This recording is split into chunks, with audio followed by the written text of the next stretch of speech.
ഭാര്യ തള്ളിപ്പറഞ്ഞു. ഭാര്യ പറഞ്ഞ എന്തുവാ? മനുഷ്യ പോയി ചത്തൂടെ, ഇറങ്ങി വാ, നമുക്ക് ഒരുമിച്ച് മരിക്കാമെന്നല്ല. അങ്ങനല്ലേ സത്യത്തിൽ പറയണ്ടേ? ഭാര്യമാർ പറ, അങ്ങനല്ലേ പറയേണ്ടത്? സുഖത്തിലും ദുഃഖത്തിലും സമ്പത്തിലും ദാരിദ്ര്യത്തിലും ആരോഗ്യത്തിലും അനാരോഗ്യത്തിലും നിങ്ങളെ മാത്രം സ്നേഹിച്ച ആ മാത്രത്തിനൊക്കെ എന്നെ വിലയാണെന്നറിയാം. എന്നിട്ട് ഇപ്പം ആകപ്പാടെ വല്ലാതിരിക്കുന്ന പുള്ളിയെ നോക്കിയിട്ട് പറയുക നിനക്ക് ചത്തൂടെ എന്ന് പറഞ്ഞാൽ എനിക്ക് ജീവിക്കണം ബാക്കി. സ്വതന്ത്രം. ഭാര്യയും കൂടെ തള്ളിപ്പറഞ്ഞൊരവസ്ഥ. മക്കൾ നഷ്ടപ്പെട്ടു, മൃഗസമ്പത്ത് നഷ്ടപ്പെട്ടു, കൃഷിമേഖല മുഴുവനും ഇല്ലാതെയായി, ആരോഗ്യം നഷ്ടപ്പെട്ടു. ഒടുവിൽ അസഹനീയമായിരിക്കുന്ന ഒരു അസ്വസ്ഥത മാറേണ്ടതിന് ചാരത്തിലിരിക്കുന്നതൊരു സുഖം തരുമ്പോഴാണ് ആശ്വസിപ്പിക്കേണ്ട വാക്കിന് പകരം ആത്മഹത്യയുടെ വഴി നിർദ്ദേശിക്കുന്ന ഭാര്യ. അല്ല, പറഞ്ഞിട്ട് കാര്യമില്ല, പുള്ളിക്കാരി അത് സഹിക്കാമെന്ന് പറഞ്ഞാൽ ഭയങ്കരമാണ്. ഈ ഭർത്താവിന് അസുഖമാണെന്നൊക്കെ പറയുന്നത് മാന്യമായ അസുഖമാണെങ്കിൽ നാട്ടുകാരോട് പറയുന്നതിൽ ഭാര്യമാർക്കൊരു സന്തോഷമുണ്ട്. ഹസ്ബൻഡ് ഡയബറ്റിക്കാ, കുഴപ്പമില്ല, അതൊക്കെ പറയാൻ പറ്റുന്ന രോഗമാണ് അല്ലേ, ഷുഗറാ പ്രഷറാ എന്നൊക്കെ പറയാൻ പറ്റുന്ന രോഗമാണ്. അച്ഛന് മൊത്തത്തിൽ കരപ്പനാന്ന് ഏത് ഭാര്യ പറയും? ഭർത്താവിന് ചോറി പിടിച്ചിരിക്കുകയെന്ന് പറയാൻ പറ്റുമോ? പറ്റത്തില്ല. അപ്പോൾ പറയാൻ പറ്റാത്ത ചില രോഗങ്ങളുണ്ട്. അതുകൊണ്ട് പുള്ളിക്കാരി ആകപ്പാടെ വിഷമിക്കുകയാണ്. അവിടുത്തെ യോബിനെ പോലൊരു ധനാഢ്യനായ മനുഷ്യൻ്റെ ഭാര്യയായിരിക്കും മിക്കവാറും അവിടുത്തെ വനിതാ അസോസിയേഷൻ്റെ സംസ്ഥാന സെക്രട്ടറിയോ പ്രസിഡൻറ്റോ ഒക്കെ. അപ്പോൾ കൂടെ മീറ്റിങ്ങിനൊക്കെ ചെല്ലുമ്പോൾ ഹസന്തി എന്നൊക്കെ ചോദിക്കാൻ എന്നാ മറുപടിയാണ് പറയുന്നത്? ബിസിനസ്സുകാരിയുമായിട്ട് വിദേശത്താണെന്നൊക്കെ കുറേ നാളൊക്കെ പറഞ്ഞു തന്നു. പക്ഷേ തുടർച്ചയായിട്ട് കാണാൻ പറ്റാതെ വന്നപ്പോൾ നാട്ടുകാർ അന്വേഷിച്ചു. എന്തിയെന്നായിരുന്നു ആദ്യത്തെ ചോദ്യം. പിന്നെ മീറ്റിങ്ങിന് ചെന്നപ്പോൾ അവർ ചോദിച്ചു കരപ്പൻ എങ്ങനെയുണ്ട് എന്ന് ചോദിക്കാൻ തുടങ്ങിയപ്പോൾ സംഗതി പാളി. അതിൻ്റെ വൈരുദ്ധ്യതയിലാണ് വന്ന് പറയുന്നത് നിനക്ക് ചത്തൂടെ. ഓ, എല്ലാവരും തള്ളി. ഇരിക്കുന്നിടത്തിരുന്നുകൊണ്ട് എത്തി ഇങ്ങനെ നോക്കുമ്പോൾ 10 കുഴിമാടങ്ങളാണ് കാണുക.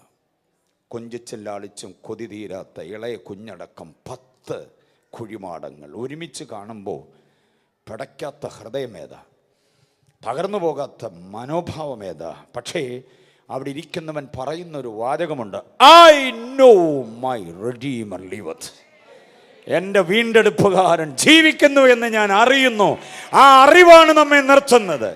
എൻ്റെ വീണ്ടെടുപ്പുകാരൻ ജീവിക്കുന്നു. ആ അറിവ് അകത്ത് കിട്ടിയവർ കർത്താവിനെ ഒന്ന് സ്തുതിച്ച്, എൻ്റെ വീണ്ടെടുപ്പുകാരൻ. സ്വതന്ത്രം. അപ്പോൾ കൊലോസ്യ ലേഖനം മുഴുവനും നമുക്ക് നൽകുന്ന ഏറ്റവും മഹത്തായ ധ്യാനം എന്ന് പറയുന്നത് ക്രിസ്തു ആരാണെന്നുള്ളത്.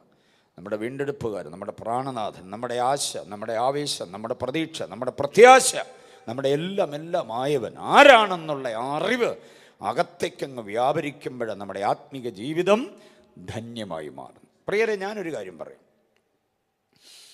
നമ്മൾ ഏത് സാഹചര്യത്തിലായാലും പേടിച്ചോടി ലൂസ് എന്ന പട്ടണത്തിൽ ആരെങ്കിലുമൊക്കെ കണ്ട കൊന്നുകളയുമെന്നുള്ള പേടിയിൽ എവിടോ പോയി തലചായ്ച്ചുറങ്ങി. ആരാ? യാക്കോബ്. ഒരു കാട്ടുകല്ലെടുത്ത് തലയണയായി വെച്ച് കിടന്ന് ഉറങ്ങി. പ്രാർത്ഥിച്ചിട്ട് ഉറങ്ങിയത്. പക്ഷേ അല്പം കഴിഞ്ഞപ്പോൾ ഒരു ദർശനം കണ്ടു. ആ ദർശനത്തിലൊരു ഗോവേണി. നിങ്ങളതിനെ ചിന്തിച്ചിട്ടുണ്ടോ? പേടിച്ച് കിടന്നുറങ്ങുന്നിടത്തും പ്രാർത്ഥിച്ചുറങ്ങുന്നിടത്തൊരു ദർശനമുണ്ട്. ആ ദർശനത്തിൽ എന്തോ ഉണ്ട്? ഗോവേണി. എന്നിട്ട് അതിനെക്കുറിച്ച് വിവരിക്കുന്ന വിവരണം കേട്ടോ. ദൂതന്മാർ കയറുകയും ഇറങ്ങുകയും കയറുകയല്ല, പിന്നെ കയറുകയും ഇറങ്ങുകയും ചെയ്യും. എവിടോട്ട്? സ്വർഗത്തിലേക്ക്. അപ്പോൾ നോക്കിക്കോണം, നമ്മൾ എവിടെയായിരുന്നാലും, വിഷമസന്ധിയോടെ നമ്മൾ എവിടെയായിരുന്നാലും, നമ്മൾ സ്വർഗവും തമ്മിലുള്ള ദൂരം ഒരു ഗോവേണി അകലമേ ഉള്ളൂ. എത്രയൊക്കെ മനസ്സിലായി ഞാൻ പറഞ്ഞ കാര്യം? കെ.വി. സൈമൺ സാറ് പാടിയിരിക്കുന്ന 1000 കോടി വാനഗോളങ്ങളെ താണ്ടി പോയിടും നമ്മുടെ മാർഗം ഊഹിക്കാവതോ എന്നൊക്കെ. 1000 കോടി വാനഗോളങ്ങളെ താണ്ടി വേണം സ്വർഗത്തിൽ പോകാനെന്നാ. പക്ഷേ യാക്കോബിൻ്റെ അനുഭവം വെച്ച് നോക്കുമ്പോൾ നമ്മളും സ്വർഗവും തമ്മിലുള്ള ദൂരം ഒരു ഗോവേണിയുടെ ദൂരമേ ഉള്ളൂ. സ്വതന്ത്രം. ഈ ഗോവണിയിലൂടെ ദൂതന്മാർ എന്തോ ചെയ്യുന്നെന്ന് കയറും. എന്ന് പറഞ്ഞാൽ യാക്കോബിനോട് കൂടെ ഉണ്ടായിരുന്ന ദൂതനെ സ്വർഗത്തിലോട്ട് വിളിച്ചപ്പോൾ പകരം ഒരു ദൂതൻ ഇറങ്ങുക താഴോട്ട്. അപ്പോൾ കയറുകയും ഇറങ്ങുകയും ചെയ്യുന്നു. ഒരിക്കലും നിന്നെ ഒറ്റപ്പെടുത്താത്തൊരു സ്വർഗം കൂടെ നിൽക്കും. ഒരു ദൂതൻ മാറിയാൽ വേറെ 10 ഇറങ്ങും. മനസ്സിലായില്ലേ? അവർ കയറുമ്പോൾ വേറെ ഇറങ്ങും. ഒരിക്കലും നമ്മൾ ഈ പാർത്തലത്തിൽ ഒറ്റയ്ക്കല്ല. അങ്ങനെ നമ്മളെ പുലർത്തുന്നൊരു കർത്താവ്. പുതിയ നിയമത്തിൽ ദൂതനല്ല, കർത്താവ് തന്നെ പറയുന്നു, I will be with you, ഞാൻ നിന്നോട് കൂടെ ഇരിക്കും. ഹല്ലേലൂയ. സേവകാത്മാക്കളായ ദൂതന്മാർ നമുക്കുണ്ട്. പക്ഷേ അതിലും ഗംഭീരമായി കർത്താവ് പറയാം, ഞാൻ നിന്നോട് കൂടെ ഉണ്ട്. ഞാൻ എന്നൊക്കെയുള്ളത് പകല് ഞാൻ പറഞ്ഞല്ലോ, ഞാൻ I M that I M. ഞാൻ നിന്നോട് വിലയേറിയതും അതിമഹത്വമായിരിക്കുന്ന വാഗ്ദത്തങ്ങളെ പ്രാപിച്ച് ക്രിസ്തു പരിജ്ഞാനത്തിൻ്റെ ആ ഒരു ഇന്ധന മഹിമയിൽ മുൻപോട്ട് കുതിക്കുന്നവരാകണം. ഒരു പിശാചിനും ഒരു അന്ധകാര വ്യാപാരത്തിനും നമ്മളെ തടഞ്ഞു നിർത്താൻ അനുവദിച്ചു കൊടുക്കരുത്. ആത്മീയ മൂല്യങ്ങൾ പണയപ്പെട്ടു പോകരുത്. കരുത്തോടുകൂടെ കർത്താവിൻ്റെ സാന്നിധ്യത്തെ അനുഭവിച്ച് മുൻപോട്ട് കുതിക്കാൻ ഈ 9ാമത് രാത്രി യോഗത്തിലും ദൈവം നമുക്ക് കൃപ തരട്ടെ. കയറുകയാണ് നമ്മൾ കൊലോസ്യ ലേഖനത്തിലേക്ക്. 1-ാം അധ്യായം. കുഞ്ഞുങ്ങൾ ശ്രദ്ധിച്ചോണം, പകൽ നിങ്ങൾ പലരുമില്ലായിരുന്നു. കൊലോസ്യ ലേഖനം 1-ാം അധ്യായം എന്ന് പറയുന്നത് ദ ഡീറ്റി ഓഫ് ക്രൈസ്റ്റ് ആണ്, ക്രിസ്തുവിൻ്റെ ദൈവത്വം. ഓക്കെ, ദൈവത്വത്തിൻ്റെ ഔന്നത്യങ്ങളെക്കുറിച്ചാണ് പകൽ ചിന്തിച്ചത്. 2-ാം അധ്യായം കുഞ്ഞുങ്ങളോട് ചേർത്ത് വെച്ച് പഠിക്കണമെന്ന് ഞാൻ നിഷ്കർഷിക്കാൻ കാരണം 2-ാം അധ്യായം ദ ഗ്രേറ്റ് വാർണിങ്സ് ആണ്. പെൺകുരുന്നുകളും ആൺകുരുന്നുകളും ശ്രദ്ധിക്കണം. യുവത്വത്തിൻ്റെ മുഴുവൻ പ്രസരിപ്പുള്ളവരും ശ്രദ്ധിക്കണം. പ്രായമുള്ളവരും കേട്ടേ പറ്റത്തുള്ളൂ. സ്തോത്രം. 4 ശക്തമായ മുന്നറിയിപ്പുകൾ ഉള്ള ഒരധ്യായമാണ് കൊലോസ്യ ലേഖനം 2-ാം അധ്യായം. വേദപുസ്തകത്തിൽ വിശേഷിച്ച് പുതിയ നിയമത്തിൽ പകരം വയ്ക്കാനില്ലാത്ത നിലയിൽ വ്യത്യസ്തതകളേറെയുള്ള ഒരധ്യായം. അതാണ് 2-ാം അധ്യായം. 4 മുന്നറിയിപ്പുകൾ അക്കമിട്ട് കുറിക്കണം, ഹൃത്തടത്തിൽ കരുതണം. മമ്മിമാരും പപ്പമാരും ഉത്സാഹത്തോടെ അതിനെ കരുതണം. ഓക്കെ, ആ 4 മുന്നറിയിപ്പിലേക്ക് വരുന്നതിന് മുൻപ് ആ മുന്നറിയിപ്പുകൾക്ക് ഒരു ഇൻട്രൊഡക്ഷൻ തരാം. ശ്രദ്ധിച്ചോണം.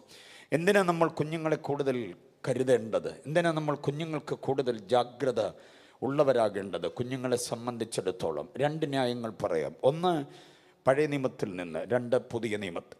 ഓക്കെ, 2 വാക്യങ്ങളെ ഒരുമിച്ച് സമന്വയിപ്പിക്കുമ്പോൾ കുഞ്ഞുങ്ങളോടുള്ള നമ്മുടെ ഉത്തരവാദിത്വ ബോധം ഒന്നുകൂടെ തിളക്കമാർന്ന നിലയിൽ വരും. അവർക്ക് വേണ്ടി അത്യധ്വാനം ചെയ്യുന്നുണ്ട്, അവർക്ക് വേണ്ടി ഒത്തിരി പണിപ്പെടുന്നുണ്ട്. പക്ഷേ ആത്മീയമായി അവരെക്കുറിച്ച് ജാഗ്രതയുള്ളവരാകുന്നില്ലെങ്കിൽ നമ്മൾ പിന്നെ കരയേണ്ടി വരും. പഴയ നിയമത്തിലെ വാക്യം കേൾക്കണം. നമ്മുടെ കുഞ്ഞുങ്ങളായിരിക്കുന്ന തട്ടകം, നമ്മുടെ കുഞ്ഞുങ്ങളായിരിക്കുന്ന തലം, അതിനെക്കുറിച്ച് പഴയ നിയമം പറയുന്നൊരു വാക്യമുണ്ട്. ന്യായാധിപന്മാർ 2-10 വാക്യം. Judges chapter 2 verse 10. ന്യായാധിപന്മാർ 2-10. കുഞ്ഞുങ്ങളെല്ലാവരും അറിയണം. ആ തലമുറ ഒക്കെയും തങ്ങളുടെ പിതാക്കന്മാരോട് ചേർന്നു. അവരുടെ ശേഷം യഹോവയെയും, പിതാക്കന്മാരുടെ ശേഷം, ദൈവത്തെ അറിയുന്ന പിതാക്കന്മാരുടെ ശേഷം, ആ ശേഷം എന്നുള്ള പ്രയോഗം ശ്രദ്ധിക്കണം. യഹോവയെയും അവൻ ഇസ്രായേലിന് വേണ്ടി ചെയ്തിട്ടുള്ള പ്രവർത്തികളെയും അറിയാത്ത വേറൊരു തലമുറ, അനദർ ജനറേഷൻ. അതാണ് നാം ശ്രദ്ധിക്കേണ്ടത്. ഇന്നത്തെ തലമുറ വേറൊരു തലമുറയാണ്. അവർക്ക് എന്തോ അറിയില്ല, ദൈവത്തെ അറിയില്ല, യഹോവയെ അറിയില്ല. യഹോവ എന്നുള്ളത് പകരം ഞാൻ പറഞ്ഞു കഴിഞ്ഞു, ആവർത്തിക്കുന്നില്ല. Jehovah, I am that I am എന്ന് പറയുന്ന സർവശക്തനും സർവജ്ഞാനിയും സർവവ്യാപിയും സർവാധികാരിയും നിത്യനും മാറ്റമില്ലാത്തവനും അത്യുന്നതനും സൽഗുണസമ്പൂർണനും പരമകാരുണീകനും മഹോന്നതനും മഹത്വസിംഹാസനസ്ഥനും, ആകാശം അതിലുള്ളതെല്ലാം ഭൂമി അതിലുള്ളതെല്ലാം സമുദ്രം അതിലുള്ളതെല്ലാം ഒറ്റ വാക്കുകൊണ്ടുളവാക്കിയ ആ മഹാ ദൈവത്തെ അറിയാത്തൊരു തലമുറ. മനസ്സിലായില്ലേ? രണ്ടാമതൊരു കാര്യം കൂടെ പറയുന്നു. ആ ദൈവം പിതാക്കന്മാർക്ക് വേണ്ടി ചെയ്ത പ്രവർത്തികളെയും അവർക്ക് അറിയില്ല. അതാണ് 2-10 വാക്യം. മാതാപിതാക്കളൊക്കെ ധ്യാനിച്ചോണം. ദൈവത്തെ അറിയില്ല, ദൈവം ചെയ്ത പ്രവർത്തികളെ അറിയില്ല. ഇല്ലായ്മയുടെ വല്ലായ്മയുടെ ദുഃഖദുരിതങ്ങളുടെ കാലഘട്ടത്തിൽ നമ്മെ കൈവിടാതെ നടത്തിക്കൊണ്ടുവന്ന ഒരു ദൈവമുണ്ട്. മക്കളെ, നിങ്ങൾ കണ്ണു തുറന്നു നോക്കിയപ്പം, കുഞ്ഞുമക്കൾ ശ്രദ്ധിച്ച്, നിങ്ങൾ കണ്ണു തുറന്നു നോക്കിയപ്പോൾ കണ്ടത് നല്ല വീട്. മനസ്സിലായി? വാടക വീടാണെങ്കിൽ പോലും മെച്ചമായ വീട്.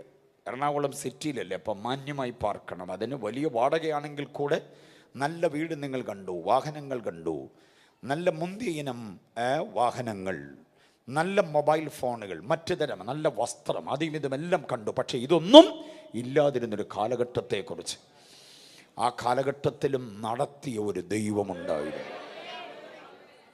ഞങ്ങളുടെ ചെറുപ്പകാലത്തെന്നൊക്കെ അപ്പനും അമ്മയും പറഞ്ഞു തുടങ്ങുമ്പോഴേ പിള്ളേർ പറയും, ഓ പഴമ്പുരാണ്, ഇത് എത്രാമത്തെയാണ് മമ്മി, ഇപ്പം ഇത് 1675 പ്രാവശ്യം പറയുന്ന കണക്ക് അവരുടെ കയ്യിലുണ്ട്. മനസ്സിലാകുന്നുണ്ടോ? കേൾക്കാൻ അവർക്ക് താല്പര്യമില്ല. ചോർന്നൊലിക്കുന്ന വീടും 3 നേരം കഴിക്കാനില്ലാത്തതുകൊണ്ട് ഒറ്റ നേരം കഴിച്ച് മുണ്ട് മുറുക്കി കൊടുത്ത് കഴിഞ്ഞിരുന്ന കാലവും. പക്ഷേ അന്ന് മുടങ്ങാതെ നടന്നിരുന്ന ഉപവാസ പ്രാർത്ഥനയും യോഗങ്ങളും ഇറങ്ങി വന്ന ദൈവസാന്നിധ്യവും ആത്മാവിൽ ആരാധിച്ച ആ ദിവസങ്ങളെക്കുറിച്ചൊക്കെ കേൾക്കാൻ തന്നെ തലമുറയ്ക്ക് താല്പര്യമില്ല. Praise the Lord. അപ്പോൾ ഇവിടെ ഓർത്തോണം, വേറൊരു തലമുറ, അനദർ ജനറേഷൻ. ഈ കാലഘട്ടത്തിലും അത് തന്നെയാണ്. ദൈവത്തെക്കുറിച്ച് അധികം താല്പര്യമില്ലാത്ത, ദൈവബോധം അധികമില്ലാത്ത, അപ്പൻ്റെ അമ്മയുടെ നിർബന്ധത്തിന് മാത്രം യോഗത്തിന് വരാൻ സാധ്യതയുള്ള, എന്നിട്ട് പ്രാർത്ഥിക്കുന്നൊക്കെ പറഞ്ഞ് നിർബന്ധിച്ചാൽ ഉരുട്ടിപ്പിരുട്ടി എഴുന്നേൽപ്പിച്ച മാത്രം താല്പര്യമുള്ളവർ. അല്ലാതെ അവർക്കാകെ താല്പര്യം മൊബൈൽ ഫോണിൻ്റെ ഡിസ്പ്ലേയിലേക്ക് നോക്കിയിരിക്കുക എന്നുള്ളത്. നിങ്ങൾ ശ്രദ്ധിച്ചോണം, നിങ്ങളുടെ കുഞ്ഞുങ്ങൾ നിങ്ങൾ നിർബന്ധിക്കാതെ വേദോസ്തം വായിക്കുന്നുണ്ടോ? നിങ്ങളുടെ കുഞ്ഞുങ്ങൾ നിങ്ങൾ നിർബന്ധിക്കാതെ പ്രാർത്ഥിക്കാനിരിക്കുന്നുണ്ടോ? നിങ്ങളുടെ കുഞ്ഞുങ്ങൾ ഞായറാഴ്ച അതിരാവിലെ ഉണർന്നിട്ട് വേദപുസ്തകത്തിലേക്ക് ശ്രദ്ധിക്കുകയും അന്ന് ആരാധനയ്ക്ക് പോകണമെന്ന താല്പര്യത്തിലേക്ക് അവർ വരുന്നുണ്ടോ? ഇല്ലെങ്കിൽ ഈ അനദർ ജനറേഷൻ്റെ കുരുക്കിൽ അവർ പെട്ടുപോയി എന്നുള്ളത് മറന്നു പോകരുത്. നിർബന്ധിക്കുന്നത് കൊണ്ട് മാത്രമാണോ സൺഡേ സ്കൂളിന് നിങ്ങളുടെ കുഞ്ഞുങ്ങൾ വരിക? അതോ ചർച്ചുമായിട്ട് അവർക്ക് ആന്തരിക രമ്യതയുണ്ടോ? സഭായോഗം തുടക്കം മുതൽ ഒടുക്കം വരെ നിങ്ങളുടെ കുഞ്ഞുങ്ങൾ ആസ്വദിക്കുന്നുണ്ടോ? പാട്ട് കഴിഞ്ഞാൽ മെസ്സേജ് തുടങ്ങുമ്പോൾ നിങ്ങളുടെ കുഞ്ഞുങ്ങളുടെ മനോഭാവം നിങ്ങൾ ശ്രദ്ധിച്ചിട്ടുണ്ടോ? ചർച്ചിലെ ഓരോ കുഞ്ഞിനെയും നിങ്ങൾ ശ്രദ്ധിക്കണം. മെസ്സേജിൻ്റെ സമയത്ത് അവരുടെ പ്രതികരണം എന്താ? പാട്ടിൻ്റെ നേരത്ത് അവരുടെ പ്രതികരണം എന്താ?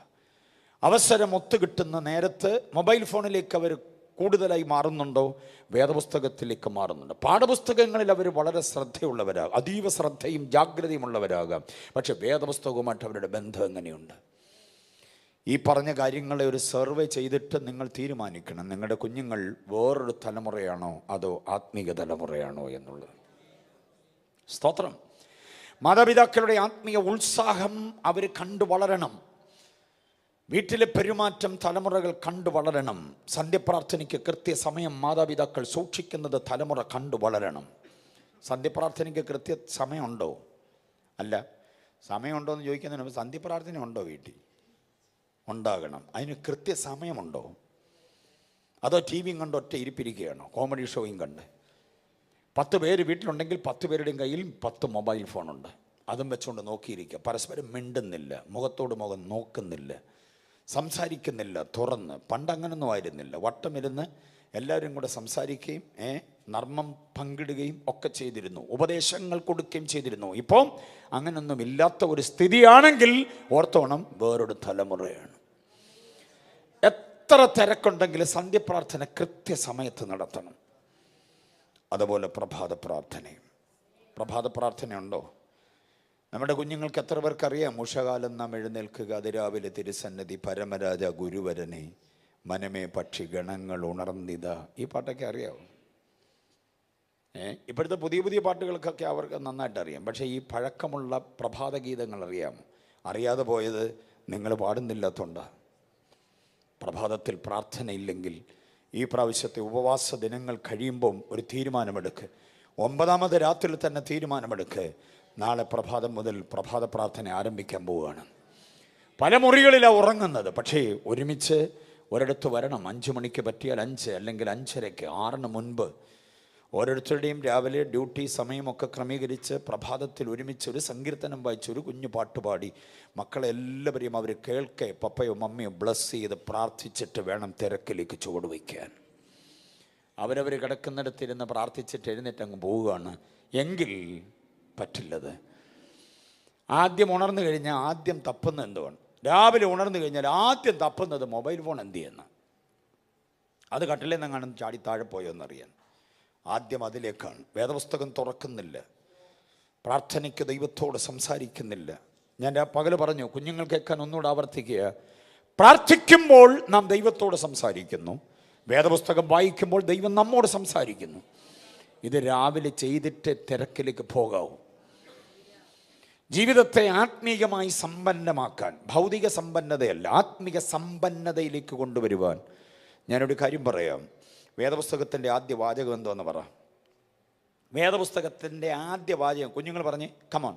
വേദപുസ്തകത്തിൻ്റെ ആദ്യ വാചകം എന്തുവാ? അറിയത്തില്ല. വേദപുസ്തകത്തിലെ ആദ്യത്തെ വാക്യമല്ല ഞാൻ ചോദിച്ചാൽ, ആദ്യത്തെ വാചകം എന്തുവാ? ആദിയിൽ ദൈവം. അത്രയും മതി. ആകാശവും ഭൂമിയിലോട്ടൊന്നും ഇപ്പോൾ പോകണ്ട. ആ വാചകം മാത്രം ഒന്ന് ചിന്തിച്ച്, ആദിയിൽ ഒന്ന് പറഞ്ഞു നോക്കിയേ മക്കളെ, ഒന്ന് പറഞ്ഞേ, ആദിയിൽ ദൈവം. അതെ, ജീവിതത്തിൻ്റെ ആദിയിൽ ദൈവവിചാരം വേണം. സന്ധ്യ വന്നാൽ ആദിയിൽ ദൈവം, കിടക്ക വിട്ട് ഉണർന്നാൽ ആദിയിൽ ദൈവം, ശമ്പളം കയ്യിലോട്ട് കിട്ടുമ്പോൾ ആദിയിൽ ദൈവം എന്ന വിചാരം വേണം. മനസ്സിലാകുന്നുണ്ടോ? ആദിയിൽ എന്തോന്നാ? ദൈവം. അപ്പോൾ ഉൽപ്പത്തി 1:1 വേദപുസ്തകം ആദ്യം നമ്മോട് പറയുന്ന സന്ദേശം, ആദിയിൽ നീ ദൈവത്തിൻ്റെ അടുക്കലേക്ക് വാ. അത് കഴിഞ്ഞ് മതി കമ്മറ്റി, അത് കഴിഞ്ഞ് മതി ബാക്കി ഇടപാട്. ആദിയിൽ ദൈവം. മനസ്സിലാകുന്നുണ്ടോ? എല്ലാവർക്കും മനസ്സിലായി? എൻ്റെ ആന്തരിക തത്വം മനസ്സിലായോ? ആദിയിൽ ആരെ വേണം? ദൈവം. ആദിയിൽ ദൈവം. അതിൻ്റെ കൂട്ടത്തിൽ ചേർക്കാൻ വേറൊരു വാക്യം കൂടെ തരാം. യോഹന്നാൻ 1:1 ആദിയിൽ വചനം. ആദിയിൽ ദൈവം, ആദിയിൽ വചനം. ഇതിലേതാ ഒന്നാമത് വെക്കേണ്ടതെന്ന് എനിക്കിന്നും അറിയത്തില്ല. രണ്ടും ഒന്നാമതിരിക്കട്ടെ. കാരണം രണ്ടും തുടങ്ങുന്നത് എങ്ങനെയാ? ആദിയിലെന്ന് പറഞ്ഞാണ്. ജീവിതത്തിൻ്റെ ആദിയിൽ ദൈവം, ആദിയിൽ വചനം. കുഞ്ഞുങ്ങൾ കേട്ടോണം, ഈ കുഞ്ഞു പരുവത്തിൽ ആദിയിൽ ആരുമായിട്ട് ഇടപെട്ടോണം? ദൈവമായിട്ടും മോനെ, ദൈവവചനവുമായിട്ട്. ദൈവത്തോടും ദൈവത്തിൻ്റെ വചനത്തോടും. അതാണ് ഫസ്റ്റ് പ്രയോറിറ്റി. മുന്തിയ പരിഗണന, പ്രഥമ പരിഗണന ആർക്കാണ്? ദൈവത്തിനും പിന്നെ വചനത്തിനും കൊടുക്കുക. ഈ ഒരു തത്വം നിങ്ങളിൽ പൂരിപ്പിക്കാൻ പറ്റിയാൽ ആത്മിക സമ്പന്നരാണ് താങ്കൾ. മനസ്സിലാകുന്നുണ്ടോ? പിശാചിനിടമില്ല. പിന്നെ വൈരുദ്ധ്യതയ്ക്കും വിദ്വേഷത്തിനും വിഭാഗീയ മനോഭാവങ്ങൾക്കും നമ്മുടെ ഇടയിൽ ഇടമില്ലാത്ത വിധം നാം ധന്യരായി മാറും. മനസ്സിലായവർ കരങ്ങൾ ഉയർത്തി കർത്താവിനെ സ്തുതിച്ച്. നമ്മുടെ തലമുറ ദൈവത്തെ മറക്കരുത്, ദൈവവചനത്തെ മറക്കരുത്, ദൈവം ചെയ്ത ഉപകാരങ്ങളെ മറക്കരുത്. ദൈവമാണ് എനിക്കിത് തന്നത് എന്ന ബോധ്യം, ഈ ദൈവത്തിന് ഇനിയും നൽകാൻ കഴിയുമെന്ന ബോധ്യം, ദൈവാശ്രയ ബോധത്തിൽ കുഞ്ഞുങ്ങളെ കൊണ്ടുവരണം. ഇല്ലെങ്കിൽ അവർ വേറൊരു തലമുറയായി പോകും. ഇനിയും പുതിയ നിയമത്തിലൊരു വാക്യം, അപ്പം ന്യായാധിപന്മാർ 2:10 മറക്കരുത്. വേറൊരു തലമുറയിലേക്ക് പെട്ടുപോകരുത്. അടുത്തത്, കുഞ്ഞുങ്ങൾക്ക് നമ്മൾ ജാഗ്രത കൊടുക്കേണ്ടതിന് പുതിയ നിയമം അനുശാസിക്കുന്ന വേറൊരു വാക്യമാണ് അപ്പോസ്തലപ്രവൃത്തി 2:40 വാക്യം. Book of Acts chapter 2 verse 40. മറ്റു പല വാക്കുകളാലും അവൻ സാക്ഷ്യം പറഞ്ഞ് അവരെ പ്രബോധിപ്പിച്ചു. ഈ വക്രതയുള്ള തലമുറയിൽ നിന്ന്. വക്രതയുള്ള തലമുറ. എന്തോന്നാ തലമുറ? വക്രതയുള്ള തലമുറ. ആ പദം പഠിച്ചോണം, വക്രത. വക്രത എന്നതിന് മലയാളത്തിൽ വളഞ്ഞത്, പൊളഞ്ഞത്, ചൊവ്വല്ലാത്തത്, നേരല്ലാത്തത് എന്നൊക്കെയാണ് അർത്ഥം, വക്രത. പക്ഷെ പത്രോസ് മലയാള പദമല്ല ഉപയോഗിക്കുന്നത്. പത്രോസ് ഉപയോഗിച്ച പത്രോസിൻ്റെ ഗംഭീര പ്രസംഗത്തിൻ്റെ സമാപനമാണ് 2:40. 2-ാം അധ്യായത്തിൽ പത്രോസിൻ്റെ പ്രസംഗം എന്നൊക്കെ പറഞ്ഞാൽ ശ്രേഷ്ഠമാണ്. ഇടയ്ക്കൊരു നോട്ട്സ് ഞാൻ തരാം, ശ്രദ്ധിച്ചോണം, ഓർമ്മയിലിരിക്കാൻ വേണ്ടി പറയുക. പത്രോസിൻ്റെ 9 പ്രസംഗം, പൗലോസിൻ്റെ 9 പ്രസംഗം, ചെറുതും വലുതുമായ പ്രസംഗങ്ങൾ. പത്രോസിൻ്റെ 9 എണ്ണം, പൗലോസിൻ്റെ 9 എണ്ണം. അപ്പോൾ 9 എത്രയായി? 18. സ്തേഫാനോസിൻ്റെ ഒരു നെടുങ്കൻ പ്രസംഗം, അപ്പോൾ 19 അല്ല 18 19. ഗമാലിയേലിൻ്റെ ഒരു പ്രസംഗം, അപ്പോൾ എത്രയായി? 20 പ്രസംഗങ്ങളുടെ കലവറയാണ് ബുക്ക് ഓഫ് ആക്ട്സ്. അപ്പോസ്തലപ്രവൃത്തി, കൊലോസ്യ ലേഖനം പഠിക്കുന്നതിനടുത്ത് ഇടയ്ക്ക് അപ്പോസ്തലപ്രവൃത്തി പഠിക്കുക. എന്നാ ഭാഗ്യമെന്ന് നോക്കണേ. അപ്പോസ്തലപ്രവൃത്തിയുടെ പുസ്തകം എന്ന് പറഞ്ഞാൽ 9 പ്രസംഗം പത്രോസിൻ്റെ, 9 പ്രസംഗം പൗലോസിൻ്റെ, 1 പ്രസംഗം സ്തേഫാനോസിൻ്റെ, 1 പ്രസംഗം ഗമാലിയേലിൻ്റെ. അങ്ങനെ 9, 9, 18, 19, 20 പ്രസംഗങ്ങളുള്ളൊരു പുസ്തകമാണ് ഏത്? അപ്പോസ്തലപ്രവൃത്തിയുടെ പുസ്തകം. അതിനകത്തെ അനുഗ്രഹീതമായ 2-ാമത്തെ പ്രഭാഷണമാണ് 2-ാം അധ്യായം. 2-ാം അധ്യായമാണ് ലോകം കേട്ട ആദ്യത്തെ പെന്തക്കോസ്ത് പ്രസംഗം. പെന്തക്കോസ്തിൻ്റെ ശക്തി പ്രാപിച്ച ശേഷം ഒരു പ്രഭാഷകൻ നിന്ന് ആ ശക്തിയുടെ വല്ലഭത്വത്തോടെ പ്രസംഗിക്കുന്നതാണ് അപ്പോസ്തലപ്രവൃത്തി 2-ാം അധ്യായം. ആ പ്രസംഗം കൊണ്ട് കുത്തി നിർത്താൻ പോകുന്ന ഉപസംഹാര വേളയിൽ പത്രോസ് അവതരിപ്പിക്കുന്ന അനുഗ്രഹീതമായ ആത്മീക ചിന്തയാണ് ഈ വക്രതയുള്ള തലമുറ. അപ്പോൾ ഈ തലമുറ ഏത് തലമുറയാണ്? പഴയ നിയമം പറയുന്നു ദൈവത്തെയും ദൈവപ്രവർത്തികളെയും അറിയാത്ത വേറൊരു തലമുറയാണെങ്കിൽ, പുതിയ നിയമത്തിൽ അനുഗ്രഹീതമായി വെളിപ്പാട് പ്രാപിച്ച പത്രോസ് പറയുകയാണ് വക്രതയുള്ള തലമുറ. എഴുതിക്കോ, വക്രത എന്നുള്ളതിൻ്റെ റൂട്ട് വേർഡ് പഠിച്ചോണം. കുഞ്ഞുങ്ങൾ കേൾക്കണം ഇതൊക്കെ. ഒരുമാതിരി പക്വതയും പ്രായവും ചിന്താബോധവുമുള്ള കുഞ്ഞുങ്ങളെല്ലാവരും കേൾക്കണം, പെൺകുഞ്ഞുങ്ങളും ആൺകുഞ്ഞുങ്ങളും. വക്രത എന്നതിന് കൊടുത്തിട്ടുള്ള റൂട്ട് വേർഡ് സ്കോലിയാസിസ് എന്നതാണ്. സ്കോലിയാസിസ്, SKOLI, സ്കോലി. യാസിസ്, YASIS, സ്കോലിയാസിസ് എന്നൊരു പദമാണ്. എന്താ സ്കോലിയാസിസ് എന്നറിയാമോ? ഇത് സ്കോലിയാസിസിന്റെ തലമുറയാണ്. അതിനെയാണ് മലയാളത്തിൽ വക്രത എന്ന് പറഞ്ഞിരിക്കുന്നത്. വക്രത എന്നുള്ളതിനേക്കാൾ ആഴമേറിയ അർത്ഥവിശാലതയാണ് സ്കോലിയാസിസ് എന്ന ഗ്രീക്ക് വേർഡിനുള്ളത്. സ്കോലിയാസിസ് എന്താണ് അതിൻ്റെ അർത്ഥം? 1, 2, 3, 4 അർത്ഥങ്ങൾ കുറിച്ചോണം. 1, അഴിച്ചെടുക്കുവാനാവാത്ത വിധം കുരുങ്ങിപ്പോയത്. കണ്ടോ? അഴിച്ചെടുക്കാൻ വല്ലാത്ത വിധം അങ്ങ് കുരുങ്ങിപ്പോയി, അഴിക്കാൻ നിർവാഹമില്ല. ഓരോ കുരുക്കഴിക്കുമ്പോഴും വേറൊരു കുരുക്കുണ്ടാകും. അതുപോലെ കുരുങ്ങിക്കിടക്കുന്ന തലമുറയാണ് ഇപ്പോഴത്തെ തലമുറ. പലതിലും ചിലതിലും കുരുങ്ങിപ്പോയി. മയക്കുമരുന്നിലും ലഹരി പദാർത്ഥത്തിലും തീവ്രവാദത്തിലും ഭീകരവാദത്തിലും മതമൗലികവാദത്തിലും, കണ്ടോ, ദുസ്വഭാവങ്ങളിലൊക്കെ കുരുങ്ങിക്കിടക്കുന്നു, അഴിച്ചെടുക്കാൻ പറ്റത്തില്ല. പ്രേമബന്ധങ്ങളിൽ കുരുങ്ങിപ്പോയ തലമുറ അന്യാധീനപ്പെട്ടുപോയി. അമ്മയെ മറന്ന് അപ്പനെ മറന്ന് ഇഷ്ടമുള്ളതിൻ്റെ പിറകെ പോകുന്ന ഒരു ഗതികേടിലേക്ക് കുരുങ്ങിപ്പോകുക, ദുസ്വഭാവങ്ങളുടെ കുരുക്കിൽ പെട്ടുപോയത്. കുടുംബത്തിൽ മറ്റാരുടെയും സ്വഭാവമില്ലാത്ത വ്യത്യസ്തമായ സ്വഭാവങ്ങളോടുകൂടി ആൺകുട്ടികളും പെൺകുട്ടികളും അമ്മയ്ക്ക് നേരെ വല്ലാതെ ചിറാലിക്കുന്ന, വല്ലാതെ കോപാവേശത്തോടെ നിൽക്കുന്ന ഒരു വല്ലാത്ത സ്വഭാവ ദൂഷ്യത്തിൻ്റെ കുരുക്ക്, അതാണ് സ്കോലിയാസിസ്. അഴിച്ചെടുക്കാനാവില്ല. മൊബൈൽ ഫോണിൽ കുരുങ്ങിപ്പോയ തലമുറ വാട്സപ്പിൽ കുരുങ്ങിക്കിടക്കുന്നു, ഫേസ്ബുക്കിൽ കുരുങ്ങിക്കിടക്കുന്നു, യൂട്യൂബിൽ കുരുങ്ങിക്കിടക്കുന്നു. മനസ്സിലായോ? ഇതൊന്നുമില്ലെങ്കിൽ ജീവിതമില്ലെന്നുള്ളൊരു നിലവാരത്തിലേക്ക് വരുന്നു. വേദപുസ്തകം തുറക്കാത്ത ഒരു തലമുറ. വേദപുസ്തകം തുറക്കാനാന്ന് പറഞ്ഞാൽ മൊബൈൽ കൊണ്ട് നടക്കുന്നത്. വേദപുസ്തകം എടുക്കാൻ വേണ്ടി ഇത് തുറക്കുന്ന പറഞ്ഞാൽ വേറെ നോട്ടിഫിക്കേഷൻ വരും, അതിൻ്റെ പുറകെ പിന്നെ പോകും. പുസ്തക വായന നടക്കത്തില്ല, കുരുങ്ങിപ്പോയി ഇതിനകത്ത്. നിങ്ങൾ ശ്രദ്ധിച്ചു നോക്കിയേ, പുറത്തോട്ട് ഒന്നിറങ്ങി നോക്കിക്കേ, നടന്നു പോകുന്നവരുടെ എല്ലാം അവരുടെ കണ്ണും അവരുടെ മനസ്സും മനസാക്ഷി എല്ലാം ഈ ഒരു ചെറിയ ചതുരക്കള്ളിക്കകത്താണ്. വീട്ടിൽ വന്നാലും ആരോട് സംസാരിക്കുന്നില്ല, അവരതിനകത്ത് കുരുങ്ങിക്കിടക്കുക, അഴിച്ചെടുക്കാനാവില്ല. മയക്കുമരുന്നിൽ കുരുങ്ങിപ്പോയവരുണ്ട്. അതൊന്നും നമ്മുടെ കുഞ്ഞുങ്ങളെ ബാധിക്കുന്നില്ലെന്നുള്ളത് കൊണ്ട് സ്തോത്രം ചെയ്യണം. നമ്മുടെ കുരുന്നുകൾ ഈ കുരുക്കിനകത്ത് പെട്ടുപോകരുത്. ദൈവസഭയ്ക്കകത്ത് നിൽക്കുന്ന കുഞ്ഞുങ്ങൾ, ആത്മീയ അന്തരീക്ഷത്തിൽ ആരാധിക്കുകയൊക്കെ ചെയ്യുന്ന കുഞ്ഞുങ്ങൾ, ഈ ആരാധനയും ഈ പ്രത്യാശയും ഈ വിശ്വാസ സംഹിതയുമായി ബന്ധമില്ലാത്ത അന്യ കുടുംബങ്ങളുമായി ബന്ധം കൂടുകയാണ്. മാതാപിതാക്കൾ നിർബന്ധിതരാകുന്നു. എനിക്കവനെ മതിയെന്നും പറഞ്ഞ് പെണ്ണ് ഉറഞ്ഞു തുള്ളുമ്പം ആ പെങ്കൊച്ചിൻ്റെ താല്പര്യത്തിലേക്ക് മാതാപിതാക്കൾ വഴിമാറേണ്ടി വരും. എനിക്കവളെ മതി, ഇല്ലെങ്കിൽ പപ്പയുടെ പണി നോക്ക്, ഞാൻ കൊണ്ടുവരാൻ പോവുകയാണ് എന്ന് പറയുമ്പോൾ എല്ലാ ശൗര്യങ്ങളും അടിയറ വെച്ച് മോൻ്റെ ഇഷ്ടത്തിന് സമ്മതം മൂളേണ്ടി വരുന്നു. കുരുക്കാണിതെല്ലാം. ഈ കുരുക്കിൽ പെട്ടുപോകാതിരിക്കാൻ തലമുറയ്ക്ക് വേണ്ടി ജാഗ്രത പോരാ, നിതാന്ത ജാഗ്രത വേണം. വിശ്വാസത്തിൻ്റെ സംസ്കാരവുമായി ഒരു ബന്ധവുമില്ലാത്ത വിഗ്രഹാരാധി, അന്യദൈവാരാധന, അന്യമതസ്ഥൻ, മതമൊന്നും നമുക്ക് വിഷയമല്ല, വിശ്വാസ സംഹിതയാണ് നമുക്ക് വിഷയം. ഏത് മതത്തിലും ഏത് ജാതിയിലും ഏത് കുലത്തിലും പെട്ടവളാകട്ടെ ക്രിസ്തുവുമായി ആന്തരിക രമ്യതയുണ്ടോ എന്ന് അന്വേഷിക്കുമ്പോൾ ഇല്ല, വിരുദ്ധ മനോഭാവമാണ്. എങ്കിലും അത് മതി എന്ന് പറയുവാൻ ഒരാൾ നിർബന്ധിക്കുന്നെങ്കിൽ അവൻ സ്കോലിയാസിസിൽ പെട്ടുപോയതാ. മനസ്സിലാകുന്നുണ്ടോ? അപ്പോൾ സ്കോലിയാസിസ് എന്ന വാക്കിൻ്റെ അർത്ഥം മനസ്സിലായോ? എന്താണ്? അഴിച്ചെടുക്കുവാനാവാത്ത വിധം കുരുങ്ങിപ്പോയത് എന്നുള്ളത്. അല്പം മുതിർന്നു കഴിഞ്ഞാൽ പോലും അഴിച്ചെടുക്കുവാനാവാത്ത വിധം കുരുങ്ങിപ്പോയ ദാമ്പത്യ ബന്ധങ്ങളിലെ വല്ലാത്ത ശൈഥല്യങ്ങളുണ്ട്. അവിഹിതമായ ബന്ധങ്ങളും അവിഹിതമായ വീഴ്ചകളും അവിഹിതമായിരിക്കുന്ന സ്വഭാവ ദൂഷ്യങ്ങളും ഒക്കെയുള്ള കുരുക്ക അഴിച്ചെടുക്കാൻ പറ്റത്തില്ല. ഉപവാസവും ആരാധനയും പ്രൈസ് ആൻഡ് വർഷിപ്പും ഒക്കെ ഉണ്ട്, പക്ഷെ പെട്ടുപോയതിൽ കുരുക്കിൽ നിന്ന് പുറത്തു വരാൻ പറ്റുന്നില്ല. ഈ ഉപവാസ ദിനങ്ങൾ ചിലരെ വിടുവിക്കുന്ന ദിനങ്ങളാകട്ടെ. പരസ്യമായി കുമ്പസരിച്ചില്ലെങ്കിലും ഉള്ളിൻ്റെ ഉള്ളിൽ ഒരു നൊമ്പരമുണ്ട്, ആ കുരുക്കിൽ നിന്ന് എനിക്ക് രക്ഷപ്പെടണമെന്ന്. ദൈവവുമായിട്ട് ഈ ദിവസങ്ങളിൽ ഒന്നുകൂടെ, കർത്താവുമായിട്ട് ഈ നിമിഷങ്ങൾ ഒന്നുകൂടെ ഒന്ന് ഏകീകരിക്കാൻ കഴിഞ്ഞാൽ, ഒന്നുകൂടെ ചേർന്ന് നിൽക്കാൻ കഴിഞ്ഞാൽ ഈ കുരുക്കഴിച്ച് കർത്താവ് നിന്നെ പുറത്തു കൊണ്ടുവരും. അത് വേറെ ആർക്കും ചെയ്യാൻ പറ്റത്തില്ല. സ്കോലിയാസിസ് എന്ന കുരുക്കഴിച്ച് നമ്മുടെ തലമുറയെ പുറത്തു കൊണ്ടുവരണമെന്ന് ആഗ്രഹിക്കുന്നവർ അവർക്ക് വേണ്ടി നന്നായി ദൈവസന്നിധിയിൽ ഇടിവിൽ നിന്നേ പറ്റത്തുള്ളൂ. ബോധ്യമായവർ കർത്താവിനെ സ്തുതിച്ചാട്ടെ.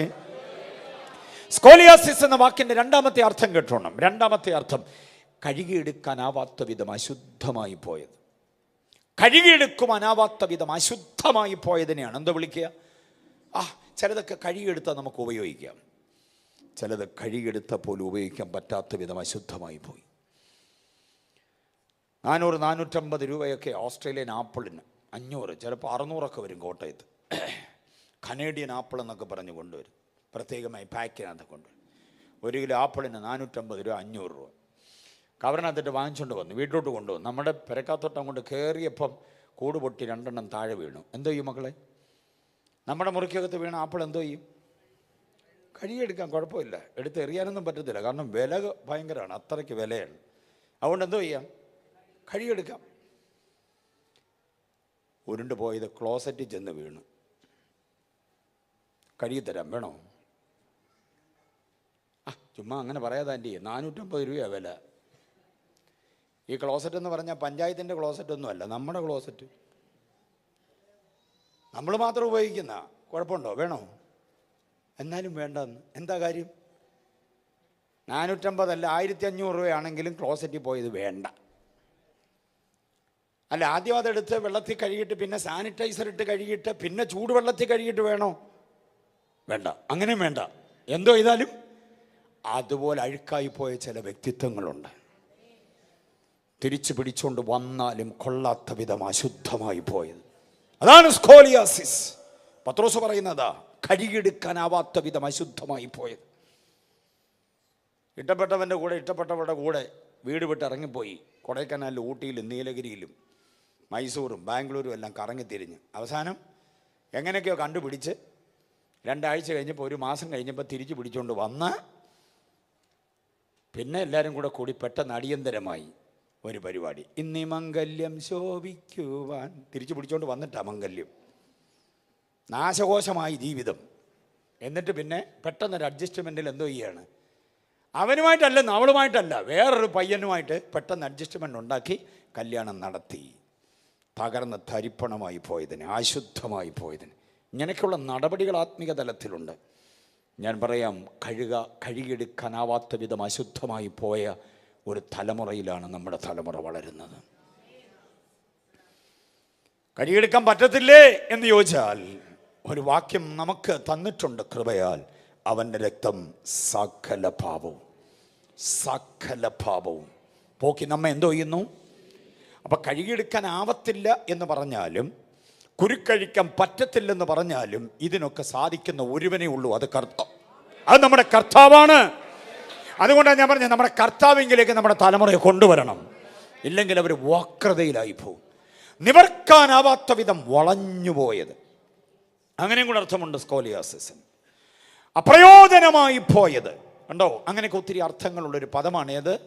സ്കോലിയാസിസ്. അതാണ് ഇന്നത്തെ തലമുറ. ആ തലമുറയിൽ നമ്മുടെ കുരുന്നുകൾ പെട്ടുപോകാതിരിക്കാൻ കൊലോസ്യ ലേഖനം നമുക്ക് തരുന്ന 4 മുന്നറിയിപ്പുകളുണ്ട്. ആ മുന്നറിയിപ്പിലേക്ക് നമ്മൾ വരിക. കുഞ്ഞുങ്ങൾ കുറിച്ചോണം നിങ്ങളുടെ ബൈബിളിൽ കുറിക്കുന്നതിനേക്കാൾ അധികം നിങ്ങളുടെ നെഞ്ചകത്തിൽ കുറിച്ചോണം, നിങ്ങളുടെ അകത്തതിനെ സംരക്ഷിച്ചോണം. 1-ാമത്തെ മുന്നറിയിപ്പ് 2-ാം അധ്യായം 4-ാം വാക്യമാണ്. 2-ാം അധ്യായം 4-ാം വാക്യം, വശീകരണ വാക്കുകൊണ്ട് ആരും നിങ്ങളെ ചതിക്കാതിരിപ്പാൻ സൂക്ഷിച്ചോണം. വശീകരണ വാക്ക് നിന്റെ വ്യക്തിത്വത്തെ, നിന്റെ സ്മാർട്ട്നെസ്സിനെ, നിന്റെ സൗന്ദര്യത്തെ, നിന്റെ ശരീരപുഷ്ടിയെ, നിന്റെ അവയവ വ്യവസ്ഥിതിയെ കണ്ട് മോഹിച്ച് നിന്നെ വശീകരിക്കാൻ വാക്കുകൾ മെനയുന്ന ശക്തികളും വിദഗ്ധമായ വ്യക്തിത്വങ്ങളുമുണ്ട്. ആ വശീകരണ വാക്കിൽ നീ എന്ത് ചെയ്തു പോകരുത്? ചതിക്കപ്പെട്ടു പോകരുത്. ആണ് പെണ്ണിനെയും പെണ്ണ് ആണിനെയും ചതിക്കരുത്. പിശാച് നമ്മളെ ചതിക്കരുത്. ആരും നമ്മളെ ചതിക്കാൻ പാടില്ല. വശീകരണ വാക്ക് തുരുതുരാന്ന് പറഞ്ഞിട്ട് നമ്മുടെ വ്യക്തിത്വത്തെ വശീകരിക്കുന്ന, വസൂലാക്കുന്ന നിരവധി ആളുകളുണ്ട്. ഇവിടെയാണ് നമ്മുടെ വിശ്വാസ മൂല്യത്തെ സൂക്ഷിക്കേണ്ടത്. ഇവിടെയാണ് അറിഞ്ഞതായിരിക്കുന്ന ആത്മീകതയുടെ കാവലാളുകളായി നാം നിൽക്കേണ്ടത്. മക്കളുമാരെ ശ്രദ്ധിച്ച്, തലയിൽ എപ്പോഴെങ്കിലും പാസ്റ്റങ്ങൾ കൈവച്ച് ബ്ലസ് ചെയ്തിട്ടുണ്ടെങ്കിൽ അത് മറക്കരുത് ജീവിതത്തിൽ ഒരിക്കലും. ആ ബ്ലസ്സിങ് പ്രയറാണ് നിൻ്റെ ജീവിതത്തെ ധന്യമാക്കി മാറ്റുന്നത്. വേറെ ആരുടെയും വശീകരണത്തിൽ പെട്ട് നീ പോകാതിരിക്കണം. മനസ്സിലായില്ലേ? ഉപദേശപരമായി വശീകരണങ്ങൾ ഉണ്ടാകാം, ദുരുപദേശത്തിലേക്ക് ഉണ്ടാവും. മാനസികമായ തരത്തിൽ നമ്മളെ വശീകരിക്കാൻ ശ്രമിക്കുന്ന ചില പോരുകൾ ഉണ്ടാകാം. മനസ്സിലായില്ലേ? അനാത്മികതയിലേക്ക്, അധാർമികതയിലേക്ക്, അസാൻമാർഗികതയിലേക്ക് നമ്മളെ വശീകരിച്ചു കൊണ്ടുപോകുന്ന ആളുകളുണ്ടാകാം. മനസ്സിലായില്ലേ? ലഹരി പദാർത്ഥങ്ങളുടെ ഉപയോഗമോ പുകവലിയോ മറ്റുമൊക്കെ ചെറിയ തോതിൽ തുടങ്ങേണ്ടതിന് നിങ്ങളെ വശീകരിക്കുന്നവരുണ്ടാകാം. സാക്ഷര കേരളം, സുന്ദര കേരളം, അക്ഷര കേരളത്തിൻ്റെ ഏറ്റവും വലിയ വികൃത മുഖം എന്താണെന്നറിയാമോ? സ്കൂൾ കോളേജ് ക്യാമ്പസുകളെ കേന്ദ്രീകരിച്ചുകൊണ്ടാണ് മയക്കുമരുന്ന് ലോബി പ്രവർത്തിക്കുന്നത്. ക്യാമ്പസിനകത്തൊന്നും ചെയ്യാൻ പറ്റുന്നില്ല. ഇവിടുത്തെ എക്സൈസ് വിഭാഗങ്ങൾ ആകപ്പാടെ വല്ലാതെ ജാഗ്രതയോടെ പ്രവർത്തിക്കുന്നുണ്ട്. ക്യാമ്പസിനെ കേന്ദ്രീകരിച്ചുകൊണ്ട് വമ്പൻ താരങ്ങൾ. അതിനെതിരെ ആർക്കും പ്രതികരിക്കാൻ പറ്റത്തില്ല. പ്രതികരിച്ചാൽ അവനെ ഇല്ലാതെയാക്കി മാറ്റുന്ന ഒരു നടപടിയും കൂടെയുണ്ട്. വലിയ വലിയ പട്ടണങ്ങളിലെല്ലാം ഇത് വളരെ വ്യാപകമായി വളർന്നുകൊണ്ടിരിക്കുന്നു. ശ്രദ്ധിച്ചോണം.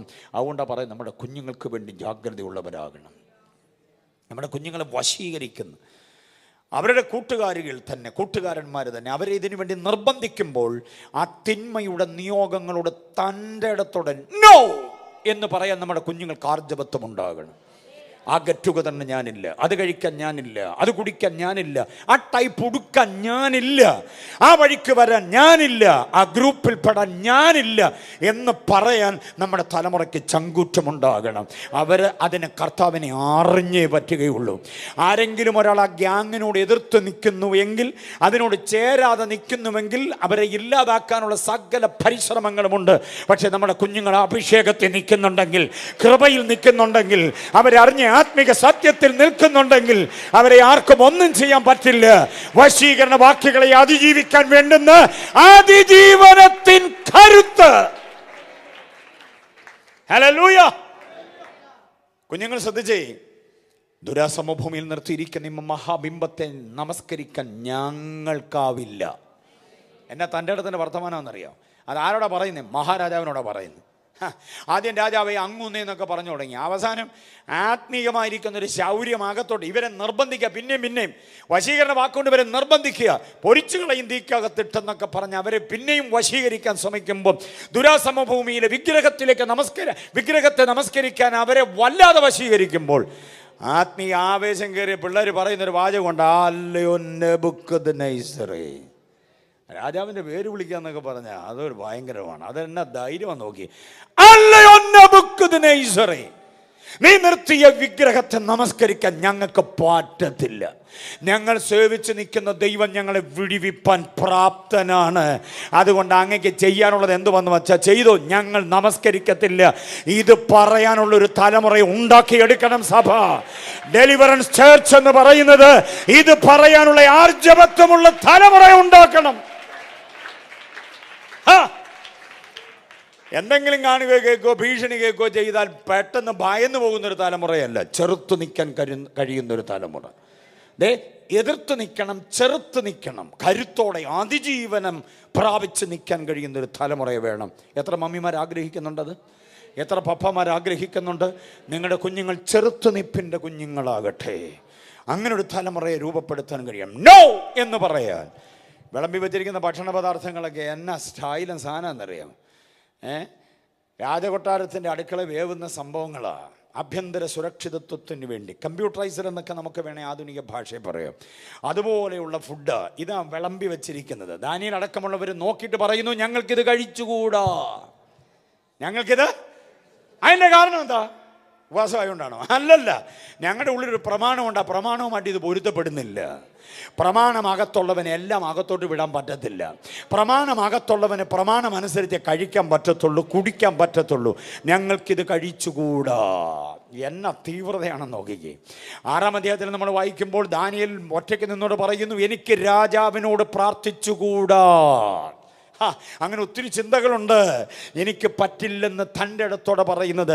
മാംഗ്ലൂരോ പൂനെയിലോ താനെയിലോ മുംബൈയിലോ കൊൽക്കത്തയിലോ ദില്ലിയിലോ വിശാഖപട്ടണത്തോ വിജയവാഡയിലോ ഒക്കെ പഠിക്കാൻ പോട്ടെ. നമ്മുടെ കുഞ്ഞുങ്ങൾ എവിടെ ചെന്നാലും അനാത്മികതയ്ക്ക് അവരെ നിർബന്ധിച്ചാൽ നോ നോ നോ നോ എന്ന് പറയാനുള്ള തൻ്റെ ഇടം നമ്മുടെ കുഞ്ഞുങ്ങളിൽ ഉണ്ടാകണം. അതാണ് നമ്മൾ പ്രാപിച്ചെടുക്കേണ്ട ഏറ്റവും വലിയ സംഗതി. അങ്ങനെ തൻ്റെ ഇടമുള്ള കുഞ്ഞുങ്ങൾ എവിടെ പഠിക്കാൻ പോയാലും പപ്പയ്ക്കും മമ്മിക്കും വീട്ടിൽ സമാധാനത്തോടെ സ്വസ്ഥമായി കഴിയാം. മനസ്സിലാകുന്നുണ്ടോ ഞാൻ പറയുന്നത്? അല്ലെങ്കിൽ അവർ ആത്മീയത പണയപ്പെടുത്തി കളയും. അപ്പോൾ വശീകരണ വാക്കുകൊണ്ട് ആരും നിങ്ങൾ എന്തോ ചെയ്യരുത്, ചതിക്കരുത്. ആദർശത്തിൽ നിന്നോണം. ആത്മീക തൻ്റെ ഇടത്തിലും പ്രാഗൽഭ്യത്തോടെ നിൽക്കാൻ പറ്റണം. അപ്പോൾ കൊലോസ്യ ലേഖനം 2:4 പറയുന്നത്, വശീകരണ വാക്കുകൊണ്ട് ആരും നിങ്ങൾ എന്തോ ചെയ്യരുത്, ചതിക്കരുത്. ഇനി എൻ്റെ 8 നോക്കിക്കേ. തത്വജ്ഞാനവും വെറും വഞ്ചനയും കൊണ്ട് ആരും നിങ്ങളെ എന്ത് ചെയ്യരുത്, കവർന്നു കളയരുത്. ആ പദപ്രയോഗങ്ങൾ ശ്രദ്ധിച്ചോണം. കവർന്നു കളയരുത്. അത് തന്നെ കൊണ്ട് നിന്ന് പറയണം, കവർന്നു കളയുക. നിങ്ങളെ കവർന്നു കൊണ്ടുപോകുന്ന ചില പോരുകളുണ്ടാകും. മമ്മിയുടെ കയ്യിൽ നിന്ന് കുഞ്ഞിനെ അടിച്ചോണ്ട് പോകും. പപ്പയുടെ കയ്യിൽ നിന്ന് മോനെ വഹിച്ചോണ്ട് പോകും. സഭയിൽ നിന്ന് പിള്ളേരെ അടർത്തി മാറ്റിക്കൊണ്ട് പോകും. മനസ്സിലാകുന്നുണ്ടോ? അങ്ങനെ പിള്ളേരെ പിടുത്തക്കാരെന്നൊക്കെ പറഞ്ഞ് പണ്ടൊരു ഇടപാടുണ്ടായിരുന്നു, ഓർക്കുന്നുണ്ടോ? പിള്ളേരെ പിടുത്തക്കാരുണ്ടെന്നൊക്കെ പറയുന്നത്. പ്രൈസ് ദി ലോർഡ് എന്ന് പറഞ്ഞ പോലെ ഇന്നും ഉണ്ടത്. നമ്മുടെ തലമുറകളെ വഹിച്ചുകൊണ്ട് പോവുക, കവർന്നു കളയുക. മക്കളുമാരെ ശ്രദ്ധിച്ച്, പപ്പയുടെ ഉപദേശത്തിന്, മമ്മിയുടെ ഉപദേശത്തിന്, സഭയുടെ ഉപദേശത്തിന് ചെവി കൊടുക്കാതെ നീ സ്വന്തം ഇഷ്ടപ്രകാരം അകന്നകന്നകന്നു പോകുമ്പോഴാണ് കവർന്നു കളയുന്നത്. മാതാപിതാക്കളിൽ നിന്ന് അകന്നു പോകരുത് മക്കളെ. അവരോട് ചേർന്ന് നിൽക്കണം. അവരുടെ ഉപദേശത്തിന് കാതോർക്കണം.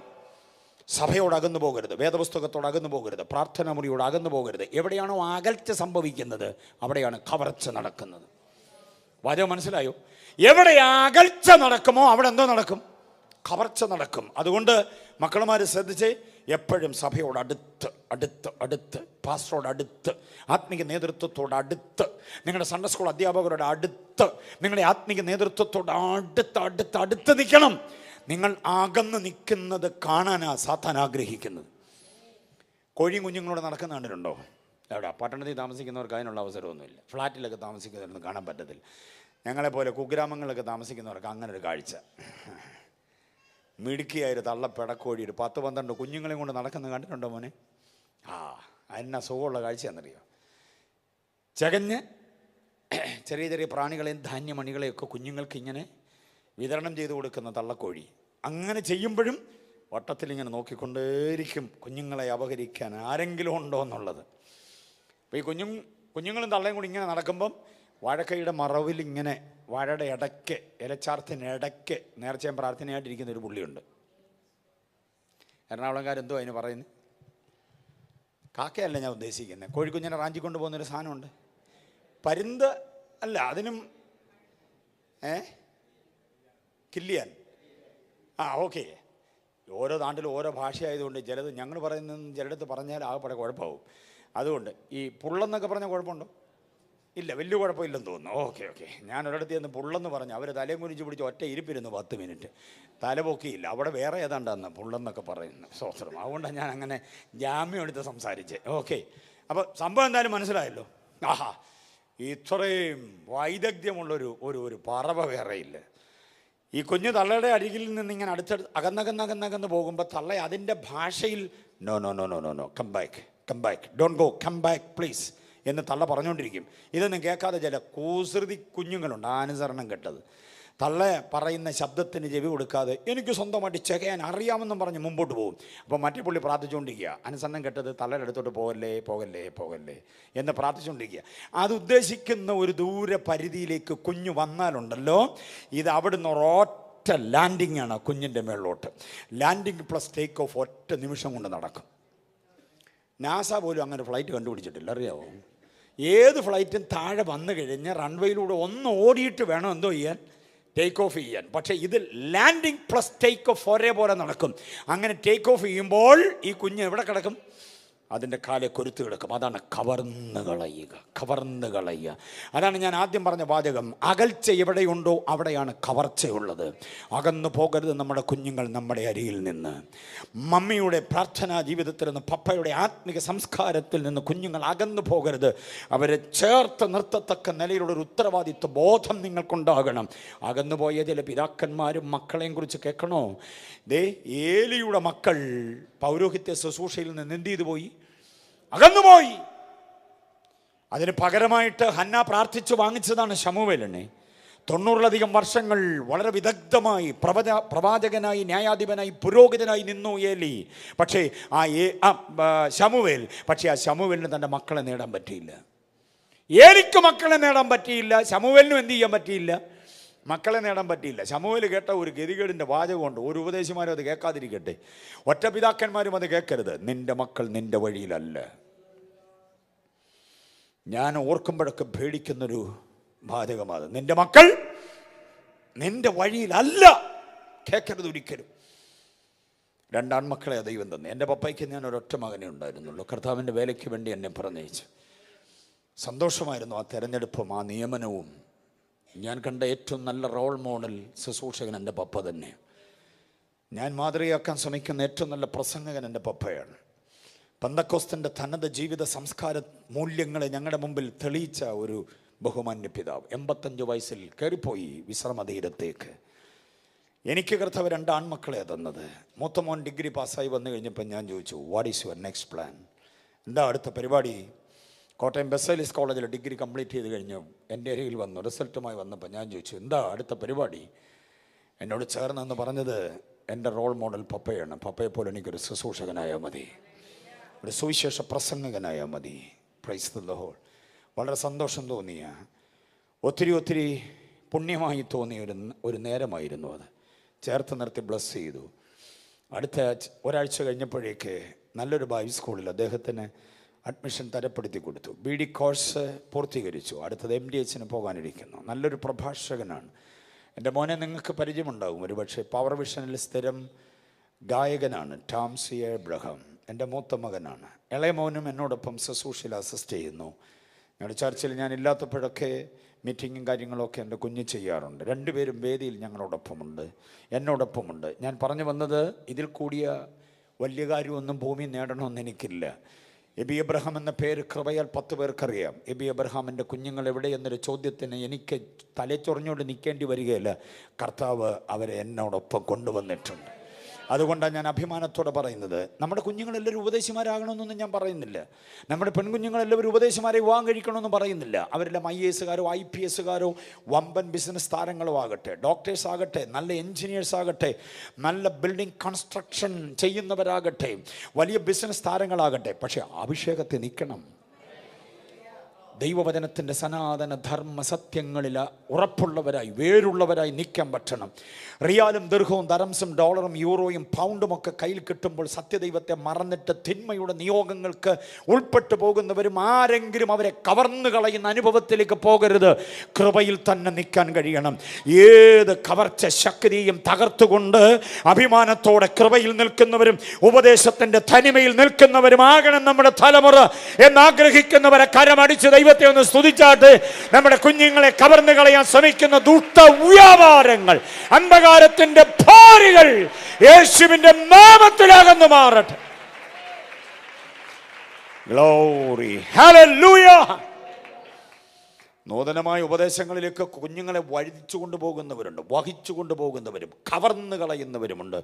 കുഞ്ഞുങ്ങൾ ശ്രദ്ധിക്കുന്നുണ്ടോ? മക്കളുമാരെ, പപ്പയോട്, മമ്മിയോട്, പാസ്റ്റങ്ങളോട്, പാസ്റ്റർ ആൻറ്റിയോട്, മറ്റ് പാസ്റ്റേഴ്സിനോട്, നിങ്ങളെ ദൈവവചനം ആദിപാഠങ്ങൾ പഠിപ്പിച്ചെന്ന് നിങ്ങളുടെ സൺഡേ സ്കൂൾ അധ്യാപകരോട് ഒരിക്കലും എന്തോ ചെയ്യരുത്, അകന്നു പോകരുത്. അകന്നു പോകുന്ന തക്കം നോക്കി നിങ്ങൾ എന്തോ ചെയ്യും?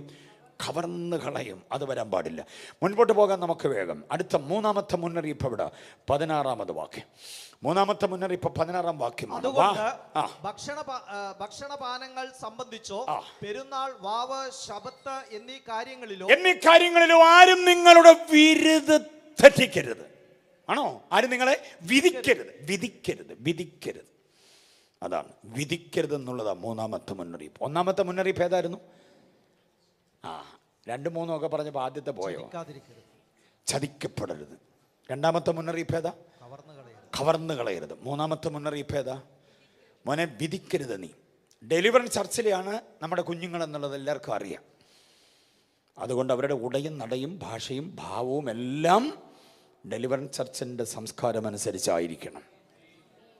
ആ സംസ്കാരത്തിന് വിരുദ്ധമായൊരു നിലപാട് നിങ്ങളിൽ ഉണ്ടായി കഴിയുമ്പോൾ മറ്റുള്ളവരാൽ നിങ്ങൾ എന്തോ ചെയ്യപ്പെടും? വിധിക്കപ്പെടും. മറ്റുള്ളവരാൽ വിധിക്കപ്പെട്ടു പോകാതെ സൂക്ഷിച്ചോണം ജീവിതത്തിൻ്റെ ധാർമ്മിക മൂല്യങ്ങളെ. നമ്മുടെ സംസാരവും നമ്മുടെ ഇടപെടലുകളും നമ്മുടെ സകല സംഗതികളും വിധിക്കപ്പെടുന്നതിനതീതമാകണം എന്ന് പറഞ്ഞാൽ പത്രോസ് ഒരു പ്രയോഗം നടത്തിയിട്ടുണ്ട്. ശത്രുവിന് പോലും നമ്മളെക്കുറിച്ച് അപവാദം പറയാൻ പാടില്ല. നമ്മളെക്കുറിച്ച് അസൂയയോടെ നമ്മുടെ പിറകെ കണ്ണിൽ എണ്ണയൊഴിച്ച് നടക്കുന്നവനും സൂക്ഷ്മവീക്ഷണം ചെയ്താലും ഒരു കുറ്റവും കണ്ടുപിടിക്കാനാവാത്ത വിധം ജീവിത മൂല്യങ്ങളെ സംരക്ഷിക്കണം. വാക്കുകൾ പിടിക്കാൻ ശ്രമിക്കുന്നവരുണ്ട്, അറിയാമോ? ഭാവങ്ങളിൽ പിടിക്കാൻ ശ്രമിക്കുന്നവരുണ്ട്. ജീവിതത്തിൻ്റെ ചില പ്രതികരണങ്ങളെ പിടിക്കാൻ ശ്രമിക്കുന്നവരുണ്ട്. ആർക്കും ഒരു തിന്മയും പറയാനാവാത്ത വിധം നിതാന്ത ജാഗ്രതയോടെ ജീവിതത്തെ സൂക്ഷിച്ചോണം. മക്കളെ, കഴിക്കുന്നതും കുടിക്കുന്നതും എല്ലാം, നീ കൂട്ടുകൂടി പോകുന്നതും വരുന്നതും എല്ലാം, ഗമനാഗമനങ്ങളെല്ലാം ആത്മികൻ്റെ സംസ്കാരമനുസരിച്ച് തന്നെ ആകണം. ഇല്ലെങ്കിൽ വിരിക്കപ്പെടും. നമ്മുടെ ഫങ്ഷനുകളുണ്ട്, ബർത്ത്ഡേ സെലിബ്രേഷനോ വെഡിങ് ആനിവേഴ്സറിയോ നമ്മുടെ വീട് നിർമ്മാണമോ, ഇതെല്ലാം ശ്രദ്ധിച്ചോണം. അതൊക്കെ ആത്മികന് ചേരുന്നത് പോലെ ആകണം. അല്ലെങ്കിൽ നമ്മൾ എന്ത് ചെയ്യപ്പെടും? വിധിക്കപ്പെട്ടു പോകും. നമുക്കൊരു സംസ്കാരമുണ്ട്, ആ സംസ്കാര തനിമ വിട്ടുപോകരുത്. ഡെലിവറൻസ് ചർച്ചിൻ്റെ സംസ്കാരം എന്താണെന്നറിയാമോ? ആത്മിക സഭയുടെ സംസ്കാരം എന്തുവാണെന്നറിയാമോ? ആ സംസ്കാരത്തിൻ്റെ പേരാണ് അഭിഷേക സംസ്കാരം. എന്തോന്നാ നമ്മുടെ സംസ്കാരം? ഒന്ന് പറഞ്ഞേ. ഓക്കെ. അഭിഷേക സംസ്കാരം എന്നൊരു വാക്ക് എവിടെയെങ്കിലും കിട്ടിയിട്ടുണ്ടോ? വായിച്ചിട്ടുണ്ടോ? വായിച്ചിട്ടില്ല. വായിക്കുന്നില്ലെന്ന് എനിക്ക് രാവിലെ മുതലേ മനസ്സിലായി. പല വാക്യം ചോദിച്ചിട്ട് ഉത്തരം കിട്ടിയിട്ടില്ല. അപ്പോൾ വായന വേണ്ടും പോലെ ഇല്ല.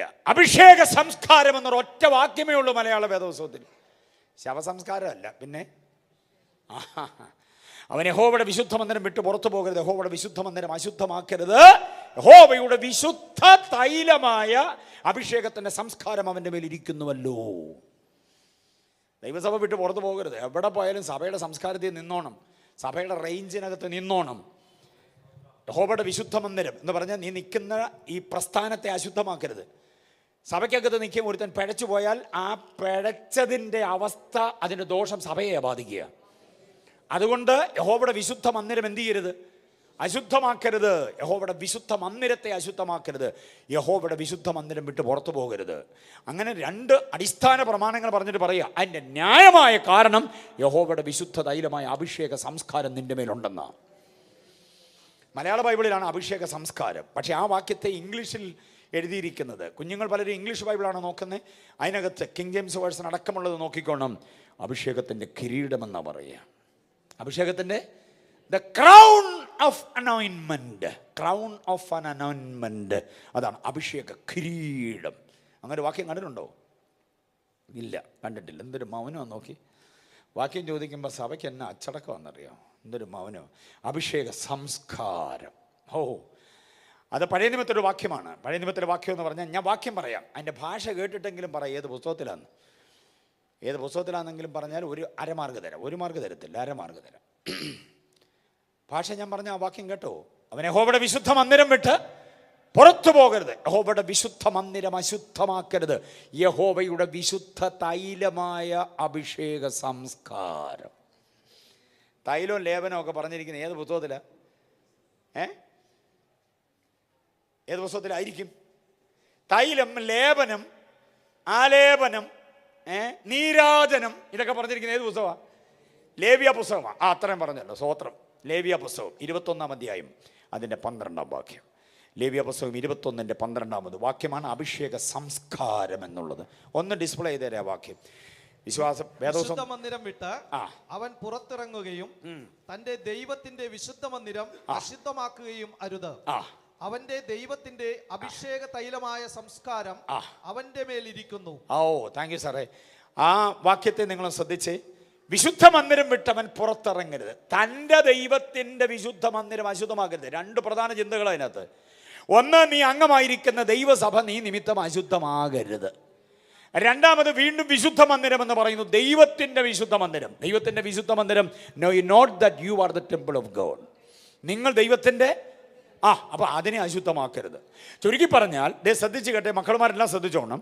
നിങ്ങൾ അംഗമായിരിക്കുന്ന സൺഡേ സ്കൂൾ മുതൽ പഠിച്ചു വന്നിട്ട് ഈ സഭയുടെ അംഗമായിരിക്കുമ്പോൾ നിങ്ങൾ നിമിത്തം ഈ സഭ അപമാനിക്കപ്പെടരുത്. മാത്രമല്ല, നിങ്ങൾ ഈ ആലയത്തിലേക്ക് വരുമ്പോൾ നിങ്ങൾ ആലയമായിട്ട് തന്നെയാണ് വരിക. നിങ്ങളുടെ ശരീരമാണ് ആലയം. ഈ ആലയം എന്ത് ചെയ്തു പോകരുത്? അശുദ്ധമായി പോകരുത്. കാരണം എന്താണെന്ന് ചോദിച്ചാൽ, നിങ്ങളുടെ മേൽ, നമ്മുടെ മേൽ യഹോവയുടെ വിശുദ്ധ തൈലമായ അഭിഷേകത്തിൻ്റെ സംസ്കാരമുണ്ട്. മനസ്സിലായോ? ഈ വാക്യത്തെ ഇംഗ്ലീഷിൽ വായിക്കുമ്പോഴാണ് the crown of an anointment. അപ്പോൾ അഭിഷേകത്തിൻ്റെ എന്തുവാ? അപ്പോൾ നമ്മളെ എന്തോ ധരിപ്പിച്ചിരിക്കുന്നു കർത്താവ്? കിരീടം ധരിപ്പിച്ചിരിക്കുന്നു. കിരീടം ഉണ്ടെന്ന് ബോധ്യമുള്ളവർ എത്ര പേരുണ്ട്? കിരീടം ഉള്ളത് ആർക്കാണെന്നറിയോ? ആർക്കാ കിരീടം ഉള്ളത്? കിരീടം ആർക്കാ ആൻറ്റി? രാജാവിനും. പിന്നെ ആർക്കാ? രാജ്ഞിക്കുമാ കിരീടം. അപ്പം നമ്മളെ ആരാക്കി മാറ്റിയിരിക്കുന്നു? രാജകീയ പുരോഹിത വർഗമാക്കി. ആ അഭിമാനത്തോടെ തിളക്കത്തോടെ തലയെടുപ്പോടെ വേണം ജീവിക്കാൻ. മനസ്സിലായി? ഒന്നിൻ്റെ മുമ്പിൽ കൂച്ചുവിലങ്ങിട്ട് പോകരുത്. മനസ്സിലായില്ലേ? അടിയനിതാന്നൊക്കെ പാടിക്കോ, അത് കർത്താവിൻ്റെ മുമ്പിലാകണം. അല്ലാതെ വേറെ ഒരു ശക്തിയുടെ മുമ്പിൽ അടിയനിത എന്ന് പറയരുത്. കർത്താവിനോട് മാത്രമേ പറയാവൂ അടിയനിത. വേറെ ഒരു വശീകരണ തന്ത്രങ്ങളുടെ മുമ്പിൽ നമ്മൾ തോറ്റ് തുന്നം പാടിപ്പോകരുത്. കാരണം നമ്മൾ രാജകീയ പ്രൗഢിയോടെ നിൽക്കുന്നവരാണ്. ഉറപ്പുള്ളവർ എത്ര പേരുണ്ട്? അഭിഷേകത്തിൻ്റെ കിരീടമുണ്ടെന്ന് ഉറപ്പുള്ളവർ കർത്താവിനെ സ്തുതിച്ചേ. ഹല്ലേലൂയ. അതെനിക്ക് ഇഷ്ടപ്പെട്ടു. അഭിഷേക കിരീടത്തോടുള്ള നിങ്ങളുടെ പ്രതികരണം എനിക്ക് ഇഷ്ടപ്പെട്ടു. ഇനി പറയുമ്പോഴും പ്രതികരിച്ചോണം. ഇനി പറയുന്ന ഒരു കാര്യം കേട്ടിട്ട് വേണം പ്രതികരിക്കാൻ. അഭിഷേക കിരീടം ഉണ്ടോ എന്ന് ചോദിച്ചപ്പോൾ ഉണ്ടെന്ന് പറഞ്ഞ് പ്രതികരിച്ചവർ ശ്രദ്ധിച്ച്. അപ്പോൾ കിരീടം ഉണ്ടെന്ന് സമ്മതിച്ചല്ലോ. അഭിഷേകത്തിൻ്റെ കിരീടമുണ്ട്, രാജാവിനും രാജ്ഞിക്കുമാണ്. അപ്പം നമ്മൾ ആരൊക്കെയാണ്? രാജാവും രാജ്ഞിയുമാണ്. നമുക്ക് കിരീടമുണ്ട്. അങ്ങനെയാണെങ്കിൽ ഞാനൊരു കാര്യം ചോദിച്ചോട്ടെ, ചുമ്മാ ചിന്തിക്കാൻ വേണ്ടി ചോദിക്കുക. ഏതെങ്കിലും ഒരു രാജാവ് ഒരു പന്ന ടീഷർട്ട് ഇട്ട് ഒരു കൈലിയൊക്കെ കൊടുത്ത് തലേ കിരീടം വെച്ചൊരു തട്ടുകടയിൽ പോയി ചായ കുടിക്കുന്ന കണ്ടിട്ടുണ്ടോ? കണ്ടുണ്ടോ? ചേട്ടാ ഒരു സ്ട്രോങ് ചായ, രാജാവിൻ്റെ തലേ കിരീടമുണ്ട്, രാജാവ് തട്ടുകടയിൽ ചെന്ന് ചായ കുടിക്കുമോ? സഹോദരി വർഗം പറയാം, അങ്ങനെ അങ്ങോട്ട് പറഞ്ഞു കോട് പാസ്റ്റർ എന്നാ.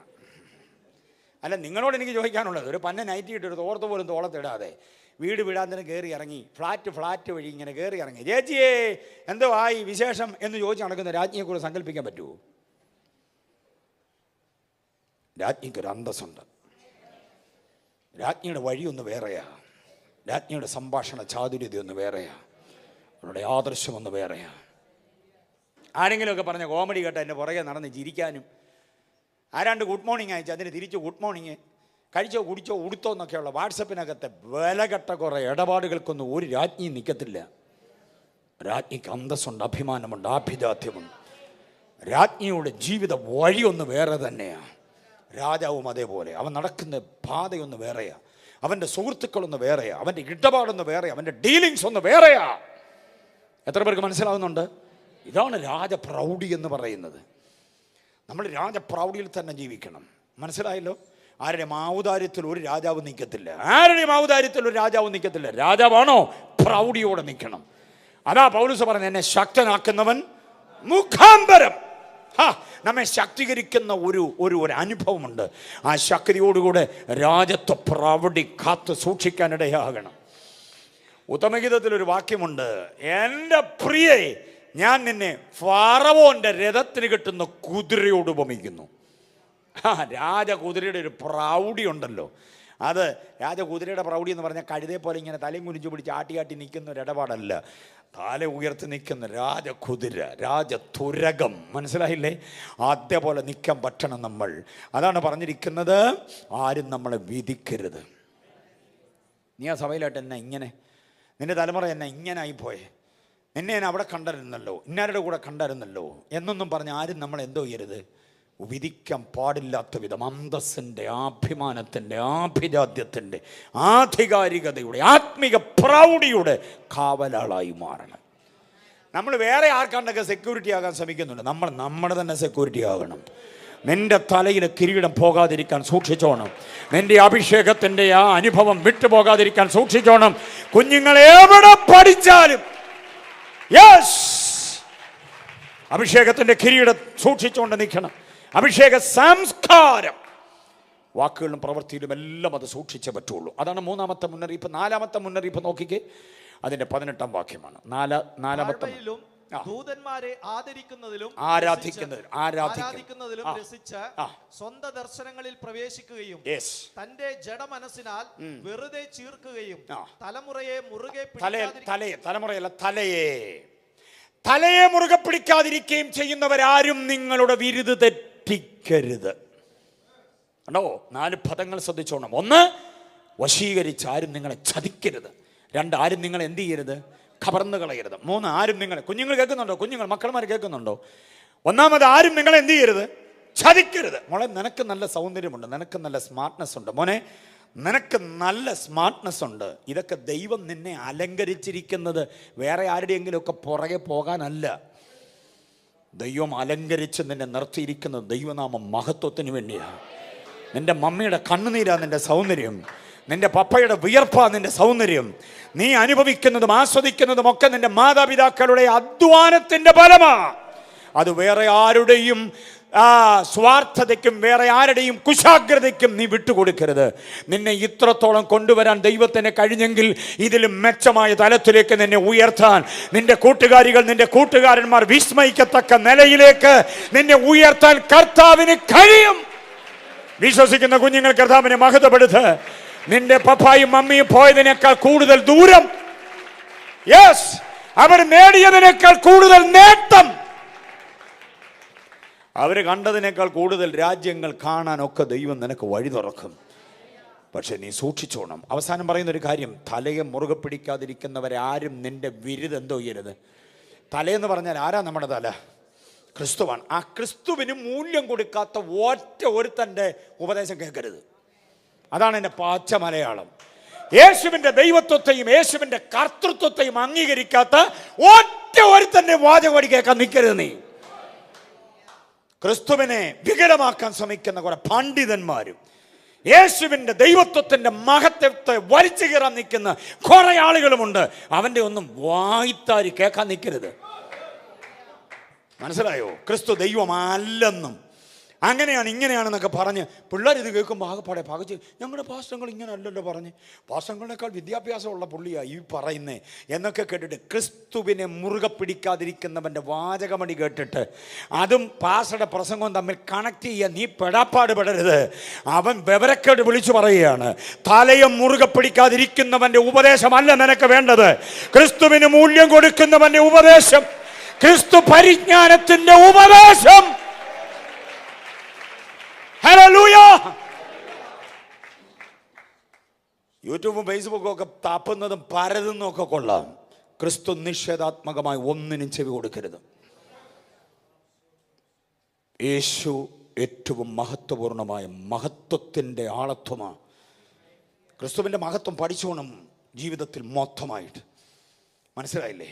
എറണാകുളത്ത് ഏതെങ്കിലും ഒരു ഹോട്ടലിൽ കയറി നിങ്ങൾ ഫുഡ് കഴിച്ചിട്ട് കൊള്ളത്തില്ലെന്ന് വന്നാൽ ആ ഹോട്ടൽ മാറ്റി പിടിക്കാം അടുത്ത ദിവസം, അല്ലേ? വേറെ ഇഷ്ടം ഒരെണ്ണേ ഉള്ളോ എറണാകുളത്ത്? അല്ലെന്ന്, ഇഷ്ടം പോലെ ഉണ്ട് ടേസ്റ്റി ഫുഡുള്ള ഏതെങ്കിലും ഒരു ഹോട്ടലിൽ ചെന്നു ആരാണ്ട് പറഞ്ഞ അനുസരിച്ച് അവിടെ കയറി കഴിച്ചപ്പോൾ നമുക്ക് മനസ്സിലായി അത്ര പോരാ. പിറ്റേ ദിവസം നമുക്ക് വേറെ ഹോട്ടൽ എടുക്കാം. ഒരു കടയിൽ കയറി നിങ്ങൾ ചുരിദാർ വാങ്ങിച്ചു, കൊള്ളത്തില്ലെന്നുണ്ടെങ്കിൽ അടുത്ത പ്രാവശ്യം വാങ്ങിക്കുമ്പോൾ ആ കട കയറണ്ട, വേറെ കടയുണ്ട് ഇവിടെ. ഉണ്ടോ? കുഞ്ഞിൻ്റെ സ്കൂൾ നിലവാരം നോക്കിയിട്ട് മെച്ചമല്ലെന്ന് ബോധ്യമായാൽ സ്കൂൾ വേറെ ഉണ്ടെന്ന് ഇവിടെ. മനസ്സിലാകുന്നുണ്ടോ? ഒരു വക്കീലിൻ്റെ കയ്യിലേക്ക് കൊണ്ടു കൊടുത്തിട്ട് പുള്ളി കാര്യം ചെയ്തിട്ട് പറ്റിയില്ലെന്നുണ്ടെങ്കിൽ നമുക്ക് വേറെ വക്കീലിനെ നോക്കാം. പക്ഷേ യേശുവിന് പകരം ഒരു ഓപ്ഷൻ ഇല്ലെന്ന് പഠിച്ചോണം. കർത്താവിന് പകരം ഒരു ഓപ്ഷൻ ഇല്ല, യേശുവിന് പകരം ഒരു ഓപ്ഷൻ ഇല്ല. അതുകൊണ്ട് ക്രിസ്തു നിഷേധിയുടെ വാക്കിനെ പുച്ഛിച്ച് തള്ളിയിട്ട് അർഹമായ അവജ്ഞയോടെ അതിനെ ചുരുട്ടിക്കളഞ്ഞിട്ട് യേശുവിനോട് ചേർന്ന് നിൽക്കാൻ പറ്റണം. തലയെ മുറുകെ പിടിക്കാതിരിക്കുന്നവരാരും നിന്റെ വിരുദെന്തോ ചെയ്യരുത്, തെറ്റിക്കരുത്. യേശുവിനെയൊക്കെ പ്രസംഗിച്ച് വേദിയിൽ ശക്തമായി ശോഭിച്ച് യേശു മാത്രം എന്ന് പ്രസംഗിച്ച് നടന്നവരൊക്കെ ഇപ്പം അമ്മയും കൂടെ ഉണ്ടെങ്കിൽ പറ്റത്തുള്ളെന്ന സ്ഥിതിയിലേക്ക് സുവിശേഷത്തെ മാറ്റിയില്ലേ? തലയെ മുറുകെ പിടിക്കാതിരിക്കുന്നവൻ്റെ സുവിശേഷം കേൾക്കാൻ നിൽക്കരുത്. തലയെ തള്ളിക്കളഞ്ഞിട്ട് ആരാണ്ടര പുറകെ പോയവനെ ഒന്നും നീ ശ്രദ്ധിക്കരുതെന്ന് എത്ര പേർക്ക് ബോധ്യമാകുന്നുണ്ട്? മൊബൈൽ ഫോണിൽ തോണ്ടി തോണ്ടി തോണ്ടി തോണ്ടി ഇരിക്കുന്ന യുവത്വത്തോടെ ഞാൻ സംസാരിക്കുക. യേശുവിനെ തള്ളിപ്പറഞ്ഞിട്ട് കണ്ടം ചാടിയവൻ്റെ ഒന്നും സംവാദത്തിനും അതിൻ്റെ ഏട്ടപാടിനും നീ സമയം കളയരുത്. തലയെ മുറുകെ പിടിക്കണം. എന്താ തലയെ മുറുകെ പിടിക്കണമെന്ന് പറയാൻ കാരണം കേട്ടോ? ഞാൻ ഈ പറയുന്ന 1, 2, 3, 4, 5, 6 കാര്യങ്ങൾ കേട്ടോണം. 1, യേശു ഏക ദൈവമാണ്. 2, യേശു ഏക കർത്താവാണ്. 3, യേശു ഏക രക്ഷകനാണ്. വേറെ ഇല്ലെന്ന്. രക്ഷണ്യ പ്രവൃത്തിക്ക് വേറൊരുവനില്ല. യേശു ഏക രക്ഷകൻ, ഏക കർത്താവ്, ഏക ദൈവം. അടുത്തത് ഏക അവതാരമാണ്, ഏക മധ്യസ്ഥനാണ്, ഏക ആരാധ്യനാണ്. ഒന്നുകൂടെ പറയണോ? ഏക അവതാരം, ഏക മധ്യസ്ഥൻ, ഏക ആരാധ്യൻ. 3, 3, 6 ആയോ മോനെ? കിട്ടുന്നുണ്ടോ? കുറിക്കുന്നുണ്ടോ? ഇത് വല്ലോ എവിടെ? അന്തം വിട്ട് ഇങ്ങനെ ഇരിക്കുകയാണ്.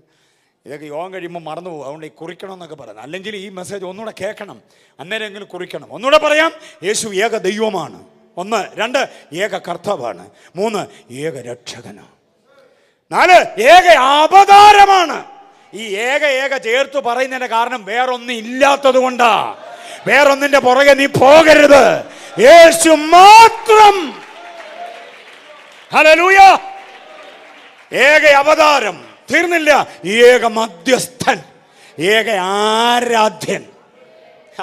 നിന്റെ ദൈവമായ കർത്താവിനെ മാത്രമേ എന്ത് ചെയ്യാവൂ? മാത്രം എന്നുള്ള പദം കണ്ടോ, എന്നാ സുഖം നോക്കി. നിന്റെ ദൈവമായ കർത്താവിനെ മാത്രമേ ആരാധിക്കാവൂ.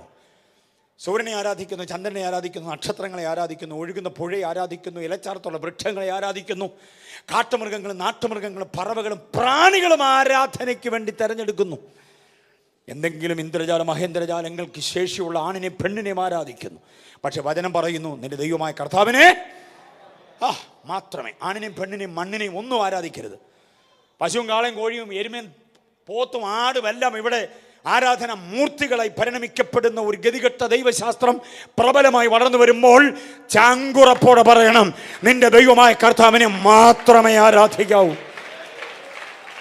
യെസ്, വേറെ ഓപ്ഷൻ ഇല്ലെന്ന് ആരാധനയ്ക്ക്.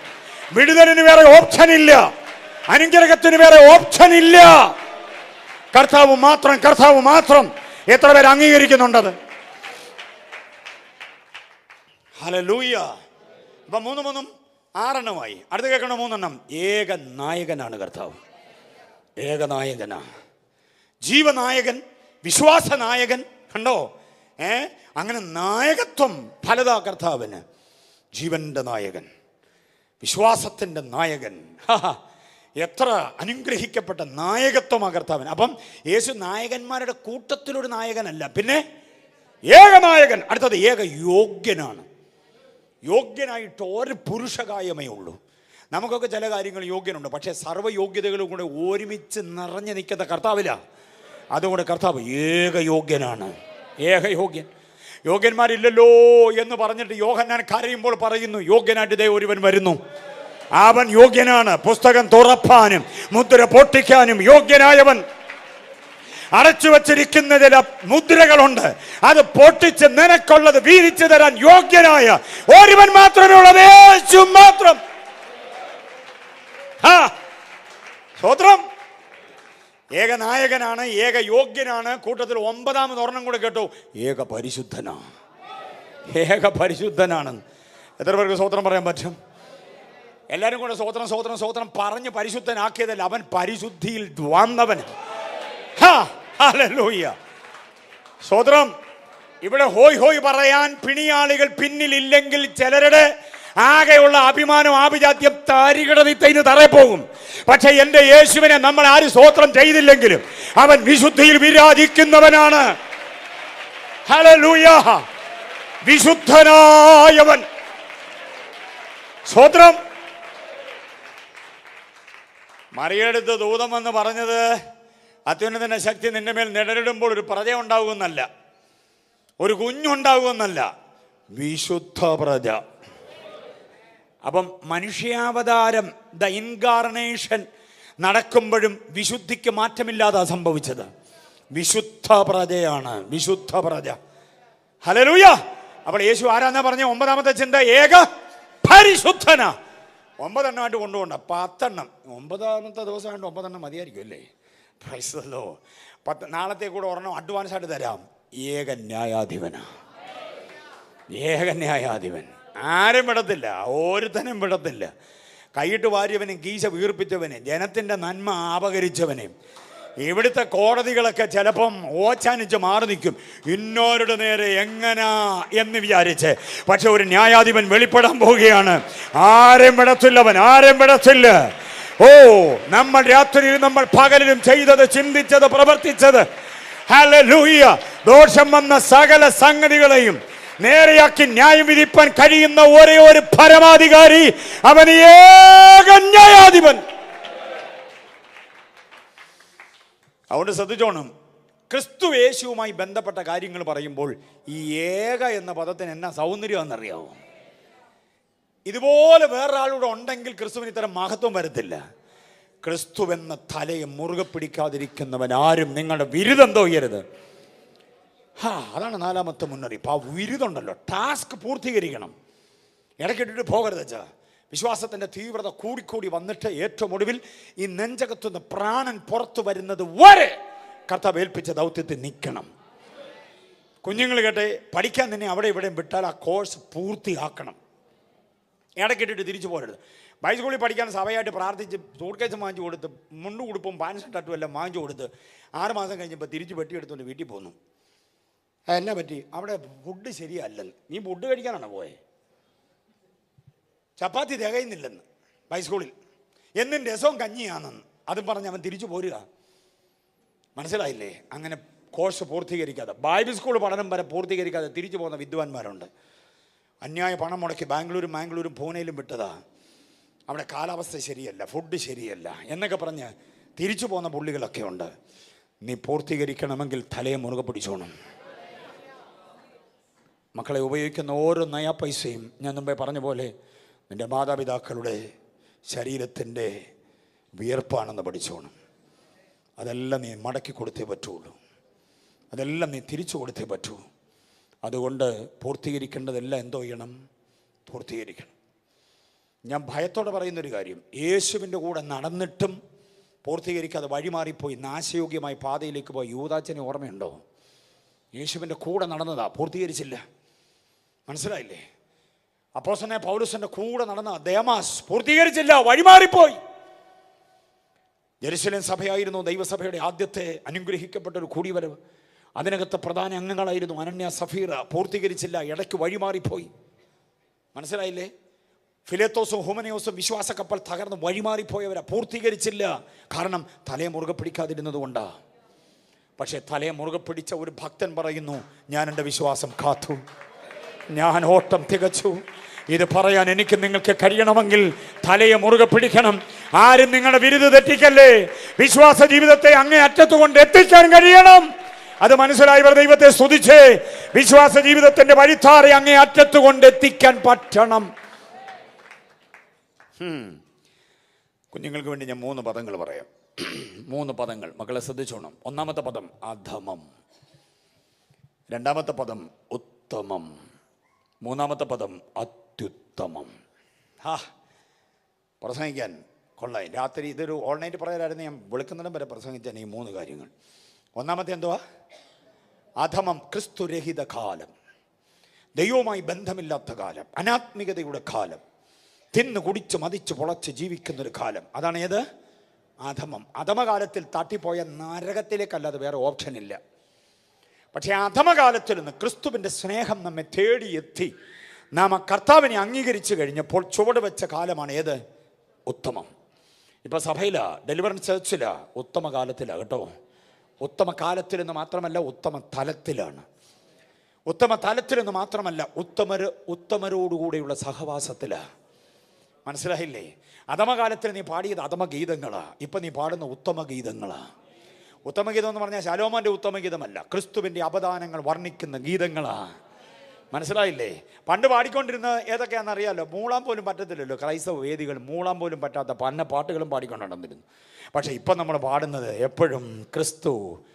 പണ്ട് പെണ്ണിനെക്കുറിച്ചും മണ്ണിനെക്കുറിച്ചും വിരിയുന്ന പൂവിനെക്കുറിച്ചും ഒഴുകുന്ന പുഴയെക്കുറിച്ചും പറക്കുന്ന പറവയെക്കുറിച്ചൊക്കെ പാടിയ പാട്ട് കേട്ട് ഇങ്ങനെ കോരിത്തരിച്ച് നടന്നൊരു കാലമുണ്ട്. പക്ഷേ ഇപ്പോൾ എൻ പ്രിയനെപ്പോൾ സുന്ദരനായി ആരെയും ഞാനൂല, പാടാൻ നേരമില്ല. അങ്ങനെയൊക്കെയുള്ള പാട്ടുകളാണ് പാടുന്നേ. ദയലഭിച്ചോർ നാം സ്തുതിച്ചിടുவோം എന്നൊക്കെ പാടി തുടങ്ങിയാൽ എന്നെ ഒരാവേശമാണ്. അപ്പോൾ ഉത്തമരോടുകൂടെ ഉത്തമ സ്ഥാനത്ത് ഉത്തമ തട്ടകത്തിൽ ഉത്തമ ഗാനങ്ങൾ പാടി ഉത്തമമായി ആരാധിച്ചു പോകുന്നവരാ നമ്മൾ. അങ്ങനെയാണെങ്കിൽ നമുക്കൊരു ഉത്തമ ഭാവിയുണ്ടോ? ഉത്തമരാണ് നമ്മളെങ്കിൽ നമ്മുടെ തലമുറ എങ്ങനെ ആകണം? ഉത്തമ തലമുറയാകണം. സഭയിലെ സ്ത്രീകൾ ഉത്തമ സ്ത്രീകളാണ്, സഭയിലെ പുരുഷന്മാർ ഉത്തമന്മാരാണ്. അവർക്കുണ്ടാകുന്ന കുഞ്ഞുങ്ങൾ ഉത്തമ തലമുറയാണ്. അവർ വേറെ തലമുറയായി പോകത്തില്ല. അപ്പോൾ ഒന്നാമത്തെ പദം ഏതാ? അധമം, ക്രിസ്തുരഹിത കാലം. രണ്ടാമത്തെ പദം ഏതാ? ഉത്തമം, ക്രിസ്തു സഹിതകാലം, സഭാജീവിതം, ആത്മീക ജീവിതം. ഈ ആത്മീയ ജീവിതത്തിൽ നമ്മൾ 100% വിജയം പ്രാപിച്ചാൽ ഉണ്ടോ? ശ്രദ്ധിച്ചു കേട്ടോണോ. ഇനി ഈ ആത്മീയ ജീവിതം, സഭാജീവിതം പൂർത്തീകരിക്കാൻ കഴിഞ്ഞാൽ ഈ വാക്യത്തിൽ പറയുന്ന പോലെ നമ്മളെ വിരുത് തെറ്റിപ്പോകാതെ അവസാനം വരെ കരുത്തോടെ നിൽക്കാൻ പറ്റിയാൽ നമ്മൾ ചേക്കേറുന്ന മൂന്നാമത്തെ തലമാണ് അത്യുത്തമ തലം. സഭഭൂമിയിലായതുകൊണ്ട് ഉത്തമം എന്നേ പറയാൻ പറ്റുള്ളൂ. സഭയെ കർത്താവ് അങ്ങ് സ്വർഗത്തിലേക്ക് കൊണ്ടുപോകും. ആ തലത്തെ ഉത്തമമെന്നല്ല പറയേണ്ടത്, പിന്നെന്തോ ചെയ്യണം? പൗലോസ് പറയാണ്, വിട്ടുപിരിഞ്ഞ് ക്രിസ്തുവിനോട് കൂടെ ഇരിപ്പാൻ എനിക്ക് കാംക്ഷയുണ്ട്, അത് അത്യുത്തമമല്ലോ. അത് ഏതാ കാലം? അത്യുത്തമ കാലം. അതാണ് വിശ്വാസത്തിൻ്റെ പൂർത്തീകരണ കാലം. പൗലോസ് പറയുന്നു, ഞാൻ ഓട്ടം തികച്ചു, ഇനി നീതിയുടെ കിരീടം എനിക്കായി വെച്ചിരിക്കുന്നു. അപ്പോൾ ആരും നമ്മുടെ വിരുദ് എന്തോ ചെയ്യരുത്, തെറ്റിച്ച് കളയാനിടയാകരുത്. ബോധ്യമായവർ കർത്താവിനെ സ്തുതിച്ചാട്ട കരങ്ങൾ ഉയർത്തി. Praise the Lord. അപ്പോൾ 2-ാം അധ്യായത്തിൽ 4 മുന്നറിയിപ്പുകൾ കുഞ്ഞുങ്ങൾക്ക് വേണ്ടി ഞാൻ പ്രസ്താവിച്ചത് മക്കളുമാരെ ശ്രദ്ധിച്ചോണം. ആരും നിന്നെ ചതിക്കരുത്, ആരും നിന്നെ കവർന്നു കളയരുത്, ആരും നിന്നെ വിധിക്കരുത്, ആരും നിന്റെ വിരുദ് എന്ത് ചെയ്യരുത്. ജീവിതത്തിൻ്റെ മൂല്യങ്ങളെ സംരക്ഷിച്ചുകൊണ്ട് കർത്താവ് ഉദ്ദേശിക്കുന്ന, കർത്താവ് ആഗ്രഹിക്കുന്ന തലങ്ങളിലേക്ക് എത്തപ്പെടേണ്ടതിന് വേണ്ടി സമ്പൂർണ്ണ സമർപ്പണത്തോടെ, വിധേയത്വത്തോടെ, വിനയത്തോടെ, എളിമയോടെ, സൗമ്യതയോടെ, മോളെ ധാർഷ്ട്യമൊന്നും വേണ്ട, ധിക്കാരമൊന്നും വേണ്ട, അഹന്തയൊന്നും വേണ്ട. വിനീത വിധേയരായി നിന്ന് കൊടുക്കുമ്പോൾ കർത്താവ് നിന്നെ ഉയർത്തിക്കൊണ്ടുവരും. ആരോടും ധാർഷ്ട്യം വേണ്ട. എപ്പോഴും സഹനത്തോടെ, ത്യാഗത്തോടെ, വിശ്വസ്തയോടെ, വിശുദ്ധിയോടെ നിൽക്കണം. വേദപുസ്തകത്തിൽ നൽകുന്ന ഒരു അനുഗ്രഹീത പദമാണ് ദ മോസ്റ്റ് ഹോളി ഫെയ്ത്ത്. എന്തോന്നാ? ദ മോസ്റ്റ് ഹോളി ഫെയ്ത്ത്, വിശുദ്ധ വിശ്വാസം, അതിവിശുദ്ധ വിശ്വാസം എന്നാണ് യൂദ എന്ന് പറയുന്നത്. യൂദയുടെ ലേഖനം 20-ാം വാക്യം, ഏകാധ്യായ ലേഖനം 20-ാം വാക്യത്തിൽ പറയുന്നു, എന്തെന്നാ? അതിവിശുദ്ധ വിശ്വാസം. അതിവിശുദ്ധ വിശ്വാസം എന്ന് പറഞ്ഞാൽ വി എന്ന അക്ഷരത്തിൽ ആരംഭിക്കുന്ന 3 മലയാള പദങ്ങളുടെ സമഞ്ജസമായ സമ്മേളനമാണ് ആ പ്രയോഗം, ദ മോസ്റ്റ് ഹോളി ഫെയ്ത്ത് എന്ന് പറയുന്നത്. ഏതൊക്കെയാണ് 3 കാര്യങ്ങളെന്നറിയാം? 1 വിശ്വാസം, 2 വിശുദ്ധി, 3 വിശ്വസ്തത. വിശ്വാസം, വിശുദ്ധി, വിശ്വസ്തത, ഇത് 3ഉം കൂടി ഒരുമിച്ച്, ഈ തൃത്വ സംഗതികൾ ഒരുമിച്ച് സമ്മേളിക്കപ്പെടുന്നതിനെയാണ് എന്തോ വിളിക്കുക? The most holy faith. എന്തൊക്കെ ചേരണം പറഞ്ഞേ? വിശ്വാസം. ആരിലുള്ള വിശ്വാസം? ആരിലുള്ള വിശ്വാസം? ദൈവത്തിങ്കലുള്ള വിശ്വാസം. ദൈവത്തിങ്കലുള്ള വിശ്വാസം എന്ന് പറഞ്ഞാൽ ദ ഹോളി ട്രിനിറ്റിയിലുള്ള വിശ്വാസമാണ്, പരിശുദ്ധ തൃത്വത്തിലുള്ള വിശ്വാസമാണ്. ദൈവത്തിൽ വിശ്വസിക്കണം, പുത്രനിൽ വിശ്വസിക്കണം, പരിശുദ്ധാത്മാവിൽ വിശ്വസിക്കണം. 3 ആളത്വങ്ങളിലുള്ള വിശ്വാസം. അതിനെയാണ് വിശ്വാസം എന്നതുകൊണ്ട് ഉദ്ദേശിക്കുന്നത്. 3 വാക്യങ്ങൾ ഞാൻ തരാം. ഹോളി ട്രിനിറ്റിയിൽ വിശ്വസിക്കണം എന്നുള്ളതിന് 3 വാക്യങ്ങൾ തരാം. ചിലക്ക് ആകെപ്പാടെ കുഞ്ഞുങ്ങൾ കൺഫ്യൂഷനാണ്. യേശുവിലാണോ വിശ്വസിക്കേണ്ടത്, പരിശുദ്ധാത്മാവിലാണോ, അതോ പിതാവാം ദൈവത്തിലാണോ? അല്ലേ? അങ്ങനെയൊക്കെ ഉണ്ട്, കൺഫ്യൂഷനുണ്ട്. കുഞ്ഞുങ്ങളുടെ ഉള്ളിൽ അങ്ങനെ കൺഫ്യൂഷനുണ്ട്. ദൈവശാസ്ത്രം വിശദീകരിച്ച് കൊടുക്കണം അവർക്ക്. ക്രിസ്തീയ വിശ്വാസം എന്ന് പറഞ്ഞാൽ ദൈവത്തിലാണ്. ആ ദൈവം എന്ന് പറഞ്ഞാൽ ഹോളി ട്രിനിറ്റിയാണ്, പരിശുദ്ധ തൃത്വമാണ്. അതിന് 3 വാക്യങ്ങൾ ഒരുമിച്ച് ചേർത്തോണം. 1 യോഹന്നാൻ 14:1, ദൈവത്തിൽ വിശ്വസിപ്പീൻ. ആരിൽ വിശ്വസിക്കണം? ദൈവത്തിൽ. അത് പിതാവാം ദൈവമാണ്. ഇനിയും യോഹന്നാൻ 3:36 വാക്യം, യോഹന്നാൻ 3:36, പുത്രനിൽ വിശ്വസിക്കുന്നവൻ എന്തുകൊണ്ട്? നിത്യജീവനുണ്ട്. അപ്പോൾ ആരിൽ വിശ്വസിക്കണം? പുത്രനിൽ വിശ്വസിക്കണം, പരിശുദ്ധാത്മാവിൽ വിശ്വസിക്കണം. കൊലോസ്യർ 2:12, നമ്മെ ഉയർപ്പിച്ച ദൈവശക്തിയുടെ വ്യാപാരത്തിലുള്ള വിശ്വാസം. അപ്പോൾ ആരിലാ വിശ്വസിക്കണ്ടേ? ദൈവശക്തി എന്ന് പറഞ്ഞാൽ ആരാ? ഏതാ? പരിശുദ്ധാത്മാവാണ്. അപ്പോൾ 1 യോഹന്നാൻ 14:1 ആരിൽ വിശ്വസിക്കണമെന്ന്? പിതാവിൽ. യോഹന്നാൻ 3:36 ആരിൽ വിശ്വസിക്കണം? പുത്രനിൽ. കൊലോസ്യർ 2:12 ആരിൽ വിശ്വസിക്കണം? ദൈവശക്തിയിൽ. ഇത് 3ഉം കൂടെ ഒരുമിച്ച് ചേർക്കുമ്പോഴാണ് നമുക്ക് പറയാൻ കഴിയുന്നത് പരിശുദ്ധ തൃത്വത്തിലാണ് വിശ്വാസം. ഉപദേശം പഠിക്കാൻ വേണ്ടിയാണ് ഞാൻ പറയുക. ആരിൽ വിശ്വസിക്കണം? പരിശുദ്ധ തൃത്വത്തിൽ. അതുകൊണ്ടാണ് സൈന്യങ്ങളുടെ യഹോവ പരിശുദ്ധൻ, പരിശുദ്ധൻ, പരിശുദ്ധൻ. ആരാധനയിലും ആര് വരണം? ഹോളി ട്രിനിറ്റി കയറി വരണം. മനസ്സിലായല്ലോ? പ്രാർത്ഥനയിലും ഹോളി ട്രിനിറ്റി വരണം. പാട്ടിലും അധികം പാട്ടിലിനകത്ത് ഹോളി ട്രിനിറ്റി ഇല്ല. നമ്മൾ പാടുന്ന പല പാട്ടുകളിലും ട്രിനിറ്റിയുടെ പ്രതിഫലനമില്ല, ട്രിനിറ്റിയുടെ പ്രത്യക്ഷതയില്ല, ട്രിനിറ്റിയുടെ പ്രകാശനമില്ല, പ്രഖ്യാപനമില്ല എന്ന് നമ്മൾ തിരിച്ചറിയണം. അതുകൊണ്ട് നമ്മുടെ ഭാഷയിൽ, നമ്മുടെ പ്രബോധനങ്ങളിൽ, നമ്മുടെ അനുഗ്രഹ വചനങ്ങളിലൊക്കെ എന്തോ വേണം? യേശുവിൻ്റെ നാമത്തിൽ ഞാൻ നിന്നെ അനുഗ്രഹിക്കുന്നു എന്ന് പറയുന്നതിനേക്കാൾ നല്ലത് പരിശുദ്ധ തൃത്വത്തിൽ ഞാൻ നിന്നെ അനുഗ്രഹിക്കുന്നു എന്ന് പറയണം. പിതാവിൻ്റെ, പുത്രൻ്റെ, പരിശുദ്ധാത്മാവിൻ്റെ നാമത്തിൽ ഞാൻ നിങ്ങളെ അനുഗ്രഹിക്കുന്നു എന്ന് പറയണം. അപ്പോൾ ഹോളി ട്രിനിറ്റിയിലാണ് നമ്മുടെ വിശ്വാസം. അപ്പോൾ ദ മോസ്റ്റ് ഹോളി ഫെയ്ത്ത് എന്ന് പറഞ്ഞാൽ ഒന്നാമത് എന്തോ അതിനകത്ത് വരേണ്ടത്? വിശ്വാസം. ആ വിശ്വാസം ആരിലാ? ഹോളി ട്രിനിറ്റിയിലാണ്, പരിശുദ്ധ തൃത്വം. കുഞ്ഞുങ്ങൾക്ക് മനസ്സിലാകുന്നുണ്ടോ? ആരിലാണ് വിശ്വസിക്കുന്നത്? പരിശുദ്ധ തൃത്വത്തിലാണ് വിശ്വസിക്കുക. അപ്പം 1 വിശ്വാസം, 2 വിശുദ്ധി. എന്താ മക്കളെ വിശുദ്ധി എന്ന് പറഞ്ഞാൽ? വിശുദ്ധി എന്ന വാക്കിൻ്റെ അർത്ഥം അറിയാമോ? വിശുദ്ധി, വിശുദ്ധി, നാഗമാനം നമ്മൾ കൂടുതൽ പറയുന്നൊരു പദമാണല്ലോ. എന്താ വിശുദ്ധി എന്ന വാക്കിൻ്റെ അർത്ഥം? To be separated for God only. ദൈവത്തിന് വേണ്ടി മാത്രം വേർതിരിക്കപ്പെട്ട അവസ്ഥയ്ക്കാണ് വിശുദ്ധി എന്ന് പറയുന്നത്. To be separated for God only, അല്ലെങ്കിൽ to be set apart for God. അതാണ് വിശുദ്ധി. വിശുദ്ധമാകുക, ഒരാൾ വിശുദ്ധനാണെന്ന് പറയണമെങ്കിൽ അദ്ദേഹം ആർക്ക് വേണ്ടി വേർതിരിക്കപ്പെട്ടതാകണം? ആ പദം ശ്രദ്ധിച്ചോണം. ദൈവത്തിനും കൂടെ വേർതിരിക്കപ്പെട്ടതെന്നല്ല, പിന്നെന്താ? ദൈവത്തിന് മാത്രമായിട്ട്. കർത്തൃമേശയ്ക്ക് വീഞ്ഞെടുക്കുന്ന പാത്രമാണോ സാമ്പാർ വിളമ്പാൻ ഉപയോഗിക്കുന്നത്? ഉപയോഗിക്കും അങ്ങനെ? കർത്തൃമേശയുടെ പാത്രം കർത്തൃമേശയ്ക്ക് മാത്രമാണ്. സ്വോത്രാഴ്ചയുടെ പാത്രം സ്വോത്രാഴ്ച എടുക്കാൻ വേണ്ടി മാത്രമാണ്. വീട്ടിൽ ചില ബക്കറ്റുണ്ട്, തുണിയിട്ട് അലക്കുകല്ലിൻ്റെ അവിടോട്ട് കൊണ്ടുപോകാൻ പറ്റും, അലക്കിയത് അതിനകത്ത് തന്നെ ഇട്ട് തിരിച്ചു കൊണ്ടുവരാൻ പറ്റും, ഒരു ബക്കറ്റ് വെള്ളം ആകത്തോട്ട് കൊണ്ടുവരാൻ പറ്റും. പൈപ്പിൽ വെള്ളമില്ലെങ്കിൽ ഇതേ ബക്കറ്റിനകത്ത് തന്നെ വെള്ളം എടുത്ത് ബാത്റൂമിൽ കൊണ്ടുപോകാൻ പറ്റും. ഒറ്റ ബക്കറ്റ് എവിടെല്ലാം ഉപയോഗിക്കുന്നതെന്നറിയാം. അങ്ങനെ ഉപയോഗിക്കപ്പെടുന്ന കുറേ വിശ്വാസിയുണ്ട്. സഭയ്ക്കകത്തും പുള്ളി ഉപയോഗിക്കപ്പെടും. മനസ്സിലായോ? നാട്ടിലെ സകല ഇടപാടിനും ഉപയോഗിക്കപ്പെടും.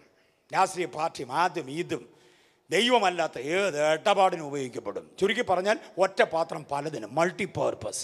പക്ഷെ വിശുദ്ധി എന്ന് പറയണമെങ്കിൽ to be separated for God only, ദൈവത്തിന് വേണ്ടി മാത്രം. എത്ര പേർക്ക് മനസ്സിലായി? അതാണ് മോസ്റ്റ് ഹോളി ഫെയ്ത്ത്. അപ്പോൾ ഒന്നാമത്തേത് വിശ്വാസം, രണ്ടാമത്തേത് എന്തുവാ? വിശുദ്ധി. മൂന്നാമത്തേത് എന്തുവാ? വിശ്വസ്തത. ഇത് മൂന്നും കൂടെ ചേരണം. വിശ്വസ്തത എന്ന് പറഞ്ഞാൽ എന്താ? വാക്കിൻ്റെ അർത്ഥം എന്താ? പറ. വിശ്വസ്തത എന്ന വാക്കിൻ്റെ അർത്ഥം എന്താ? ഒരു ദിവസം എത്ര പ്രാവശ്യം ഉപയോഗിക്കുന്നത് വിശ്വസ്തത എന്നാ? അതിൻ്റെ അർത്ഥം അറിയാതെ നമ്മൾ ഉപയോഗിക്കുന്നത്. അതാണ് നമ്മുടെ കുഴപ്പം. നമ്മൾ ഉപയോഗിക്കുന്ന പലതിൻ്റെ അർത്ഥം നമുക്കറിയത്തില്ല. വിശ്വസ്തത എന്നൊക്കെ നമ്മളങ്ങ് ഉപയോഗിക്കുന്നതേ ഉള്ളൂ. കുഞ്ഞുങ്ങൾ കേട്ടോണം, വിശ്വസ്തത എന്ന വാക്കിൻ്റെ അർത്ഥം ശാശ്വതമായ സത്യം. സത്യത്തിന് വ്യതിചലനം വരാതിരിക്കുന്ന അവസ്ഥയ്ക്കാണ് എന്തോ പറയുക? വിശ്വസ്തത. സത്യത്തിന് വ്യതിചലനം ഒരിക്കലും വരാൻ പാടില്ല. ജീവൻ പോയാലും സത്യം സത്യമായി തന്നെ സംരക്ഷിക്കപ്പെടണം. അതിനാണ് എന്തോ പറയുന്നത്? തലമുറ കേൾക്കാൻ വേണ്ടി പറയാം. മക്കളെ, പപ്പയോട് പറയുന്നത്, മമ്മിയോട് പറയുന്നത്, പാസ്റ്റങ്ങളോട് പറയുന്നത്, പാസ്റ്റാൻ്റോട് പറയുന്നത്, നിങ്ങൾ മറ്റുള്ളവരോട് പറയുന്നതൊക്കെ സത്യമാകണം. നിങ്ങളുടെ മുഖം രക്ഷിക്കാൻ വേണ്ടി എന്തെങ്കിലുമൊക്കെ പറഞ്ഞ് രക്ഷപ്പെടാൻ നിൽക്കരുത്. സത്യമാകണം വലുതും ചെറുതും പറയുന്നത്. മാതാപിതാക്കൾ മക്കളോട് പറയുന്നതും മക്കൾ മാതാപിതാക്കളോട് പറയുന്നതും എല്ലാം എന്തോ ആയിരിക്കണം? സത്യത്തിന് വ്യതിചലനം വരാതിരിക്കുന്ന അവസ്ഥയ്ക്കാണ് എന്തോ പറയുന്നത്? വിശ്വസ്തത എന്ന് പറയും. ഉദാഹരണം പറഞ്ഞാലേ മനസ്സിലാവുള്ളൂ, കേട്ടോണം. ഒരുത്തൻ രാവിലെ 8 മണിയായപ്പം ഒരു ബൈക്കേൽ ഒരു പെങ്കൊച്ചിനെ വെച്ചുകൊണ്ട് വിട്ടു പോവുക. ബൈക്കേൽ അടിച്ചു വിട്ട് അങ്ങോട്ട് പോകുന്നുണ്ട്. വളവ് തിരിഞ്ഞുകൊണ്ട് വരും. പോലീസ് കൈ കാണിച്ചു. അപ്പോൾ പോലീസ് കൈ കാണിച്ച് വിട്ടു പോകാൻ പറ്റത്തില്ല. ഒരച്ചു കൊണ്ട് നിർത്തി. പോലീസിൻ്റെ ആദ്യത്തെ ചോദ്യം, ഹെൽമെറ്റ് എന്തി? ഹെൽമെറ്റ് എന്തി? അപ്പോൾ രാവിലെ പോയ സമയത്ത് ഹെൽമെറ്റ് ഇല്ല. അന്നേരം നിന്നങ്ങോട്ട് കുഴയാൻ തുടങ്ങി. സാറേ പ്ലീസ്, എടുക്കാൻ മറന്നുപോയി, പെട്ടെന്ന് ഇറങ്ങിയതായതുകൊണ്ട് എടുത്തു വെച്ചതാണ്, പക്ഷേ സ്റ്റാർട്ട് ചെയ്തപ്പോൾ അങ്ങ് മറന്നുപോയി സാറേ, പ്ലീസ് ആവർത്തിക്കത്തില്ല, ഇനി മേലാൽ ആവർത്തിക്കത്തില്ല. പോലീസിൻ്റെ രണ്ടാമത്തെ ചോദ്യം, ഇതേതാ? പെങ്ങളാ സാറേ. പെങ്ങളെയും കൊണ്ട് നീ ഹെൽമെറ്റ് ഇല്ലാതെ അങ്ങോട്ട് പോവാണ്. അത് അവൾക്ക് പരീക്ഷയായിരുന്നു. റോഡിലിറങ്ങി ബസ് കൈ കാണിച്ചപ്പോൾ ബസ് നിർത്തിയില്ല. അന്നേരം എന്നെ വിളിച്ചു. ഞാൻ വേറൊരു ജോലിയിലായിരുന്നു സാറേ. അപ്പോൾ പരീക്ഷാ ഹോളിൽ പെങ്ങളെ കൊണ്ട് എത്തിക്കാൻ വേണ്ടി പെട്ടെന്ന് ഞാൻ ഇറങ്ങി വന്നപ്പം ഹെൽമെറ്റ് എടുക്കാൻ മറന്നുപോയി. നല്ല പോലീസുകാരൻ. എല്ലാ പോലീസുകാരൊന്നും ക്രൂരരല്ല. വളരെ ചിന്താബോധമുള്ള, ധാർമ്മിക ബോധമുള്ള ഒത്തിരി പോലീസ് ഉദ്യോഗസ്ഥന്മാരുണ്ട് നമുക്ക്. അപ്പോൾ പോലീസിന് അഭിമാനം തോന്നി. സ്വന്തം പെങ്ങളെ പരീക്ഷാ ഹോളിൽ കൊണ്ടെത്തിക്കേണ്ടതിന് ആത്മാർത്ഥത കാണിച്ച ഒരുവൻ പെട്ടെന്നുള്ള ധൃതിയിൽ ഹെൽമെറ്റ് എന്ത് ചെയ്തു പോയി? മറന്നുപോയി. കുറ്റമാ. മേലാ നിന്നെ ഇനിയും ഹെൽമെറ്റ് ഇല്ലാതെ കണ്ടുപോകരുത്. കൊച്ചിനോടും പറഞ്ഞു, ആങ്ങളോട് പറഞ്ഞേക്കണം ഹെൽമെറ്റ് ഇല്ലാതെ. ഇല്ല സാറേ, താങ്ക് യു. പൊക്കോളം പറഞ്ഞു. സൂക്ഷിച്ചൊക്കെ പോകണം. വിട്ടുപോയി. 2 വളവ് അപ്പുറത്ത് ചെന്നപ്പം ഇവൻ്റെ അപ്പൻ, സാക്ഷാൽ അപ്പൻ, റോഡ് സൈഡിൽ നിൽക്കുകയാണ്. രാവിലെ മോനെ ബൈക്കിൽ ഇങ്ങനെ കണ്ടപ്പോൾ പുള്ളിക്കൊരു സന്ദേഹം. കൈ കാണിച്ചു, കൊണ്ട് നിർത്തി. അപ്പൻ്റെ ചോദ്യം ഹെൽമറ്റ് എന്തി എന്നല്ല, ഇവളേതടാന്നാ ചോദ്യം. പോലീസിനോട് എന്തോ പറഞ്ഞേ? അപ്പനോട് പെങ്ങളാന്ന് പറയാം. അപ്പനറിയാത്തൊരു പെങ്ങളുണ്ടോ ഇവന്? പോലീസിനോട് പെങ്ങളാന്ന് പറഞ്ഞവൻ അപ്പനോട് പറയാം, പപ്പയ്ക്ക് അറിയത്തില്ലയോ, ഇത് എൻ്റെ കൂട്ടുകാരൻ. ഏത് കൂട്ടുകാരൻ? സുരേഷിൻ്റെ പെങ്ങളെ. ഏത് സുരേഷ്?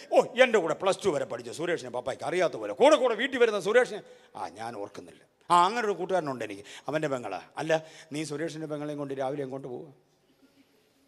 അപ്പൻ്റെ ശാന്തമായ ചോദ്യം. പറഞ്ഞ മറുപടി കേൾക്കണം. അപ്പോൾ ഇവക്ക് പരീക്ഷയായിരുന്നു. അപ്പം റോഡിലിറങ്ങി നിന്ന് വണ്ടിക്ക് കൈ കാണിച്ചപ്പോൾ വണ്ടി നിർത്തിയില്ല. അന്നേരം ഇവള് സുരേഷിനെ വിളിച്ചു. ഇവനങ്ങ് കിതക്കുക വല്ലാതെ. സുരേഷിനെ വിളിച്ചപ്പം സുരേഷിൻ്റെ ബൈക്കിന് പെട്രോൾ ഇല്ലായിരുന്നു പപ്പ. അന്നേരം അവൻ എന്നെ വിളിച്ചു. എടാ പെങ്ങൾ ഇവിടെ നിൽപ്പുണ്ട്, ഒന്ന് കൊണ്ടാക്കാമോ എന്ന് ചോദിച്ചു. എവിടെ? അത് പരീക്ഷയാണ് പപ്പ, അവിടെ കൊണ്ടാക്കാൻ വേണ്ടിയാണ്. അന്നേരം ഞാൻ പെട്ടെന്ന് ഇറങ്ങിയ. അപ്പൻ്റെ സൗമ്യമായ അടുത്ത ചോദ്യം, നീ ഹെൽമെറ്റ് എടുത്തില്ലയോ? അയ്യോ, പെട്ടെന്ന് ഇറങ്ങി വന്നപ്പോൾ എന്തോ മറന്നുപോയതാ.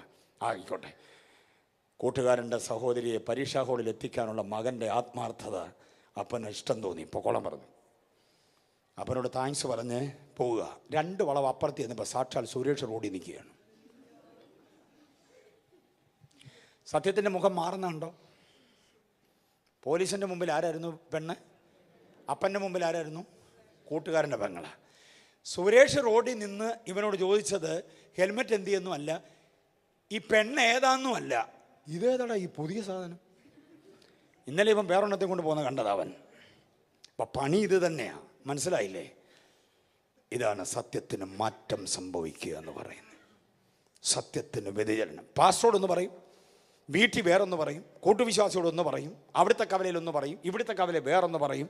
മൊത്തത്തിൽ ബഹുമുഖ പ്രതിഭയാണ്. ബഹുമുഖ പ്രതിഭ എന്നൊക്കെ കേട്ടിട്ടുണ്ടോ? ഒരാൾക്ക് തന്നെ പല മുഖങ്ങൾ. ഇതാണ് സത്യത്തിന് വ്യതിചലനം വരുന്നൊരിടപാട്. ഉള്ളമറിയുന്ന കർത്താവിൻ്റെ മുമ്പിലൂടെ നിൻ്റെ യാത്ര. ക്യാമറ എന്നൊക്കെ പറഞ്ഞാൽ ഭയങ്കര പേടിയാണല്ലോ അല്ലേ? ക്യാമറ വന്നതിന് ശേഷമാണ് കുറേ മര്യാദയ്ക്കൊക്കെ, പക്ഷേ വലിയ മര്യാദയൊന്നും ഇല്ലെന്ന് തോന്നുന്നു. ക്യാമറയൊക്കെ പരാജയപ്പെടുന്ന പോലെ എനിക്ക് തോന്നുന്നു. ആ ദുരന്തങ്ങൾ കൂടുക. പക്ഷേ ക്യാമറയ്ക്ക് കണ്ടെത്താൻ പറ്റുന്ന ബെൽറ്റ് ഇട്ടിട്ടുണ്ടോ, ഹെൽമെറ്റ് വെച്ചിട്ടുണ്ടോ, പൊല്യൂഷൻ സർട്ടിഫിക്കറ്റ് ഉണ്ടോ, ആൾ കൂടുതലാണോ വണ്ടിക്കകത്ത്, അല്ലേ? അങ്ങനെയൊക്കെയാണ്. സിഗ്നൽ തെറ്റിച്ചാണോ കയറി വരുന്നത്, ഓവർ സ്പീഡാണോ, ഇതൊക്കെ ക്യാമറ കണ്ടെത്തും. പക്ഷേ ഓടിക്കുന്നവൻ്റെ മനസ്സിലെ വിചാരങ്ങൾ കണ്ടെത്താൻ ഒരു ക്യാമറയ്ക്കും പറ്റത്തില്ല.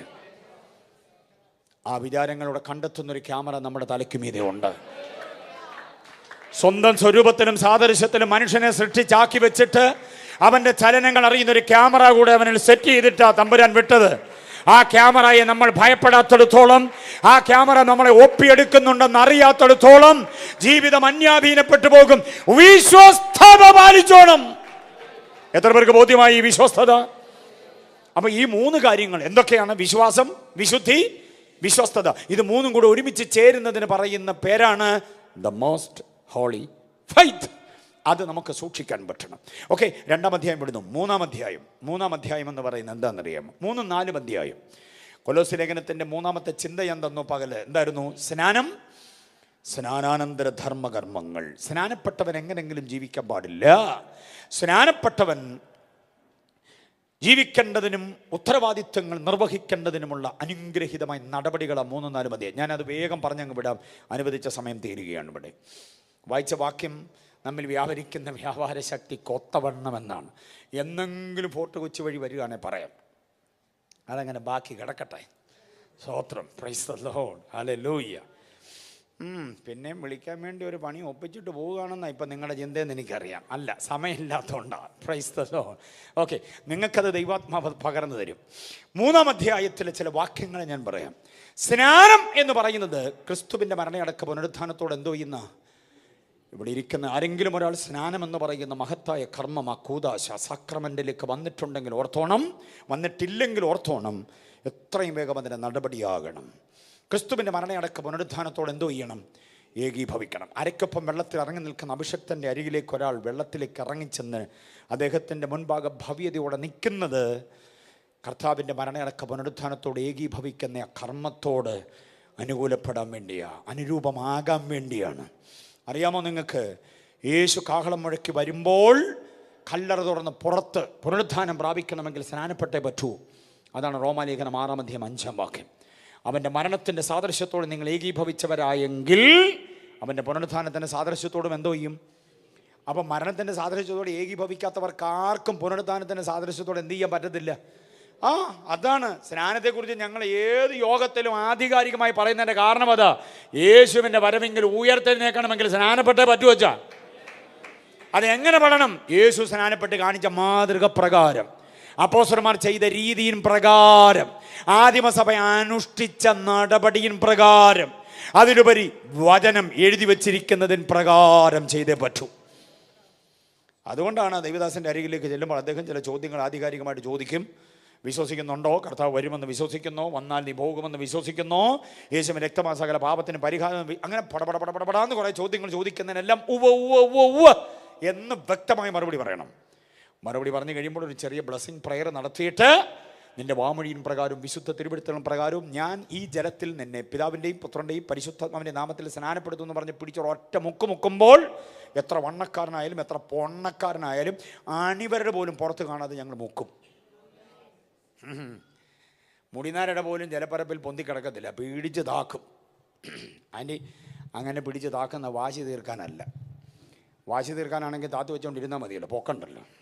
ഇത് വാശി തീർക്കുന്ന ഇടപാടല്ല. പിന്നെ മരണത്തോടും അടക്കത്തോടും ഉയർപ്പിനോടും ഏകീഭവിക്കാനാണ്. മരിച്ചതിനെ അടക്കുന്ന രൂപത്തോട് ഏകീഭവിക്കാനാണ് പിടിച്ച് താക്കുന്നത്. യേശു മരിക്കുക മാത്രമല്ല, ഉയർത്തെഴുന്നേൽക്കുകയും ചെയ്തു. ആ രൂപത്തോട് ഏകീഭവിക്കാനാണ് പിടിച്ച് പൊക്കുന്നത്. അതുകൊണ്ട് മരണയടക്ക പുനരുത്ഥാനത്തോട് ഏകീഭവിക്കുന്ന മഹത്തായിരിക്കുന്ന കർമ്മം അനുഷ്ഠിച്ചേ പറ്റൂ. അത് ചെയ്തവർക്കെല്ലാവർക്കുമായി ഞാൻ ദൈവത്തിന് സ്തോത്രം ചെയ്യും. നമ്മുടെ കുഞ്ഞുങ്ങൾ ഒരുമാതിരി പ്രായത്തിലേക്കൊക്കെ വരുമ്പോൾ സ്നാനത്തെക്കുറിച്ച് അവർക്ക് നല്ല ബോധ്യം കൊടുക്കണം.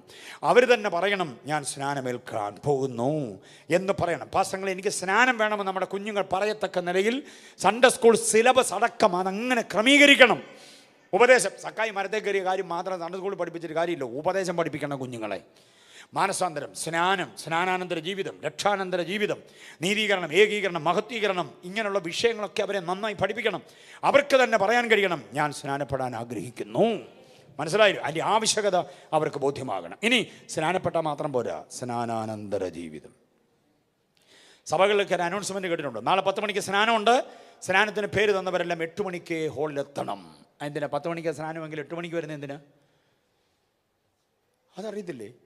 10 മണിക്ക് സ്നാനം, പക്ഷേ സ്നാനത്തിന് പേര് തന്നവരൊക്കെ എപ്പോൾ വരണം? 8 മണിക്ക്. എന്തിന്? കഞ്ഞിയും പയറുണ്ടോ? പിന്നെന്തുവാ?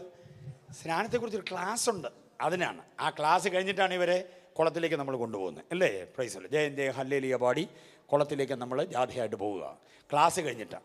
പക്ഷേ എവിടെങ്കിലും ഡെലിവറൻസ് സഭ അടക്കമുള്ള ഏതെങ്കിലും സഭയിൽ നിങ്ങൾ കേട്ടിട്ടുണ്ടോ, സ്നാനപ്പെട്ടവരാരും അങ്ങ് ഇങ്ങനെ ചെതറിപ്പോകരുത്, സ്നാനപ്പെട്ടവർക്ക് വേണ്ടി ഇനി ഒരു ക്ലാസ് ഉണ്ട്? അങ്ങനെ ഒരു ക്ലാസ്സിൽ ഇരുന്നിട്ടുണ്ടോ? ആരുണ്ട് ഇവിടെ? പറ. സ്നാനപ്പെട്ട ശേഷം നിങ്ങൾക്കൊരു ക്ലാസ് തന്നിട്ടുണ്ടോ? ഇല്ല. ആ ക്ലാസ് ഇല്ലാത്തതിൻ്റെ കുഴപ്പം സഭയ്ക്കകത്തുണ്ട്.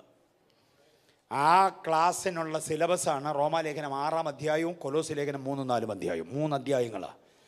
കൊലോസ്യ ലേഖനം 3-ാം അധ്യായത്തിലേക്ക് വരുമ്പോൾ അവനോടുകൂടെ നിങ്ങൾ ഉയർത്തെഴുന്നേറ്റിരിക്കുന്നുവെങ്കിൽ 1-ാം വാക്യത്തിൽ 1-2 വാക്യത്തിൽ പറയുന്നു, ഉയരത്തിലുള്ളത് എന്തോ ചെയ്യണം. അപ്പോൾ സ്നാനപ്പെട്ടവൻ എപ്പോഴും എന്തോ അന്വേഷിക്കണം? ഉയരത്തിലുള്ളത് അന്വേഷിക്കണം. 3-ാം വാക്യത്തിൽ പറയുന്നു, ഉയരത്തിലുള്ളത് ചിന്തിക്കണം, വേറെ ചിന്തകളിലേക്കൊന്നും പോകരുത്.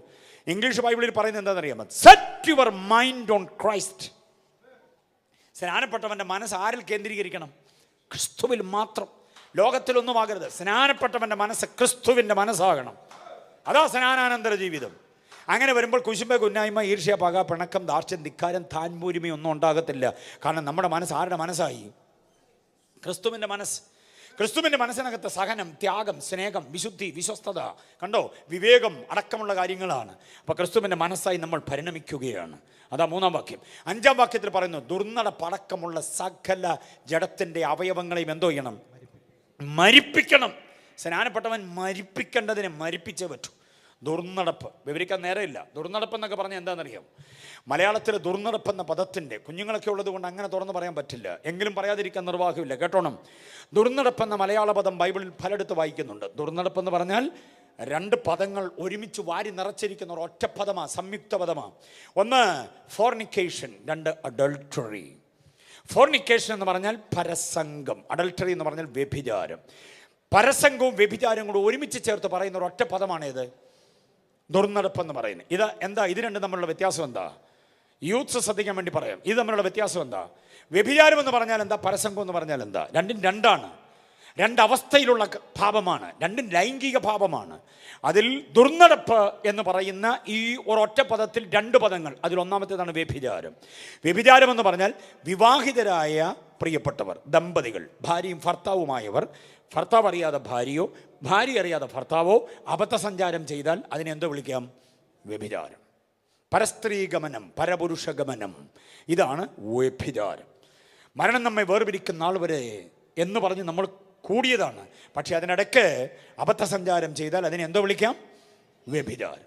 അപ്പം ദുർനടപ്പിലെ രണ്ടാമത്തെ പദമായ പരസംഗം എന്താണ്? വിവാഹമെന്ന കാർമ്മികത്വത്തിലേക്ക്, കർമ്മത്തിലേക്ക് കടക്കുന്നതിന് മുമ്പ് ഒരു യുവാവോ യുവതിയോ ലൈംഗിക ബന്ധത്തിൽ ഏർപ്പെടുന്നെങ്കിൽ അതിനെയാണ് പരസംഗമെന്ന് പറയുക. അടി വാങ്ങിച്ച് കെട്ടും, ഉറപ്പാണ്.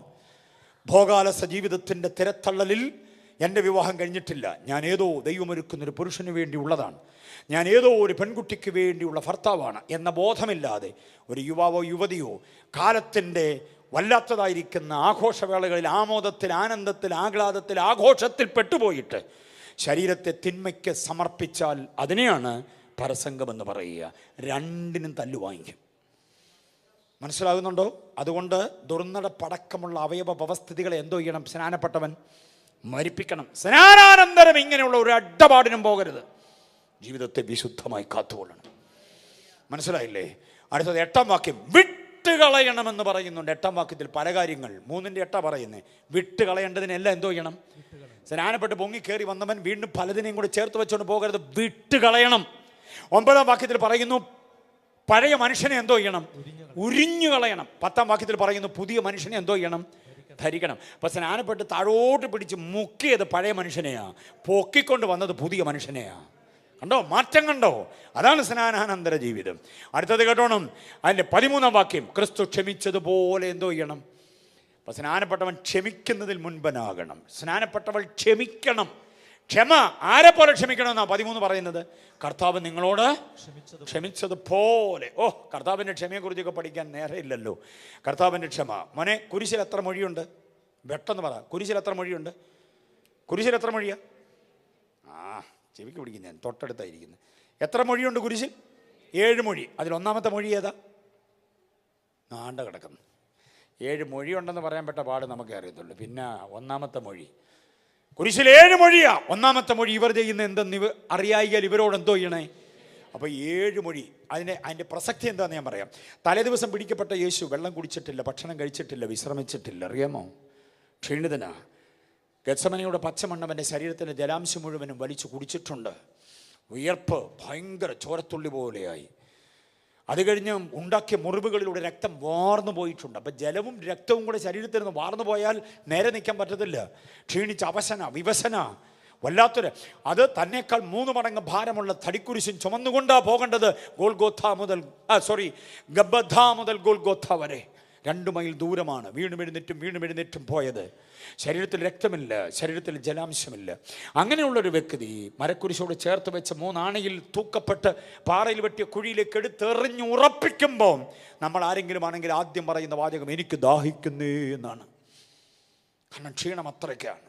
എന്നാൽ ദാഹിക്കുന്നു എന്നുള്ള അടിയന്തരമായ ആവശ്യം 5-ാമത്തെ മൊഴിയാക്കി മാറ്റിവെച്ചിട്ട് ആദ്യം പറഞ്ഞത് ഇവരോട് ക്ഷമിക്കണമേ. ഇപ്പം യേശുവിൻ്റെ ദാഹം എന്താ? വെള്ളം കുടിക്കാനല്ല, ഇവർക്ക് ശിക്ഷ കൊടുക്കാതെ ഇവരെ രക്ഷിക്കാനുള്ള ദാഹമാണ്. യേശു ക്ഷമിച്ച പോലെ ക്ഷമിക്കണമെന്ന് പറയുമ്പോൾ ക്ഷമയ്ക്ക് പ്രഥമ പരിഗണന കൊടുത്തേ പറ്റൂ. മനസ്സിലാകുന്നുണ്ടോ? സ്നാനപ്പെട്ടവൻ ചെയ്യേണ്ട കാര്യമാണ് പറയുക ഇത്. അതാണ് 13-ാം വാക്യം. 15-ാം വാക്യം പറയുന്നത് ക്രിസ്തുവിൻ്റെ സമാധാനം നിങ്ങളുടെ ഉള്ളിൽ വസിക്കണം. സ്നാനപ്പെട്ടവൻ്റെ ഉള്ളിൽ അലാഹമല്ല, പിന്നെ എന്തോ വസിക്കണം? സമാധാനം വസിക്കണം. 16-ാം വാക്യം പറയുന്നു ക്രിസ്തുവിൻ്റെ വചനം ഐശ്വര്യമായി നിങ്ങളുടെ ഉള്ളിൽ വസിക്കണം. മനസ്സിലാകുന്നുണ്ടോ? അടുത്തത് 17-ാമത്തെ വാക്യത്തിൽ പറയുന്നത് എന്ത് ചെയ്താലും അതെല്ലാം ദൈവത്തിൻ്റെ നാമത്തിന് മഹത്വമായി ചെയ്യാൻ പറ്റണം. 18 മുതൽ 4:1 വരെ സന്തുഷ്ട കുടുംബജീവിതത്തിൻ്റെ നാൾവഴികളെ സംശുദ്ധമായി കാത്തുകൊള്ളണം. നല്ല ഭർത്താവാകണം, നല്ല ഭാര്യയാകണം, നല്ല പിതാവാകണം, നല്ല മാതാവാകണം, നല്ല മകളാകണം, നല്ല മകനാകണം.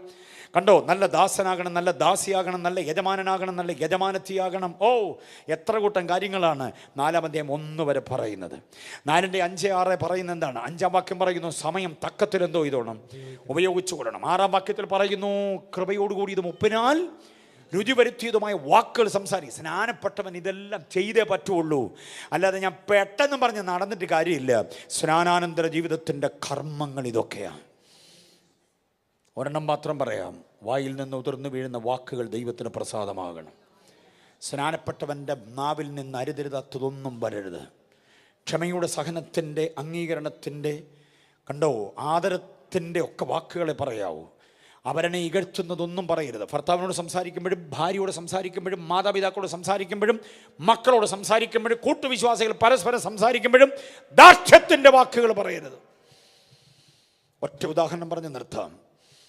ഒരപ്പനും അമ്മയ്ക്കും 3 മക്കൾ, 3 പേരും ഉന്നത പദവിയിലാണ്. മൂത്ത മകനാണ് ഇസ്രായേലിൻ്റെ പ്രധാന ആചാര്യൻ അഹരോൻ. മൂത്ത മകളാണ് ഇസ്രായേലിൻ്റെ പ്രഥമ പ്രവാചിക വർഷിപ്പ് ലീഡർ. ആരാ? മിരിയാം. ഇളയ മകനാണ് ഇസ്രായേലിൻ്റെ രാഷ്ട്രശില്പി.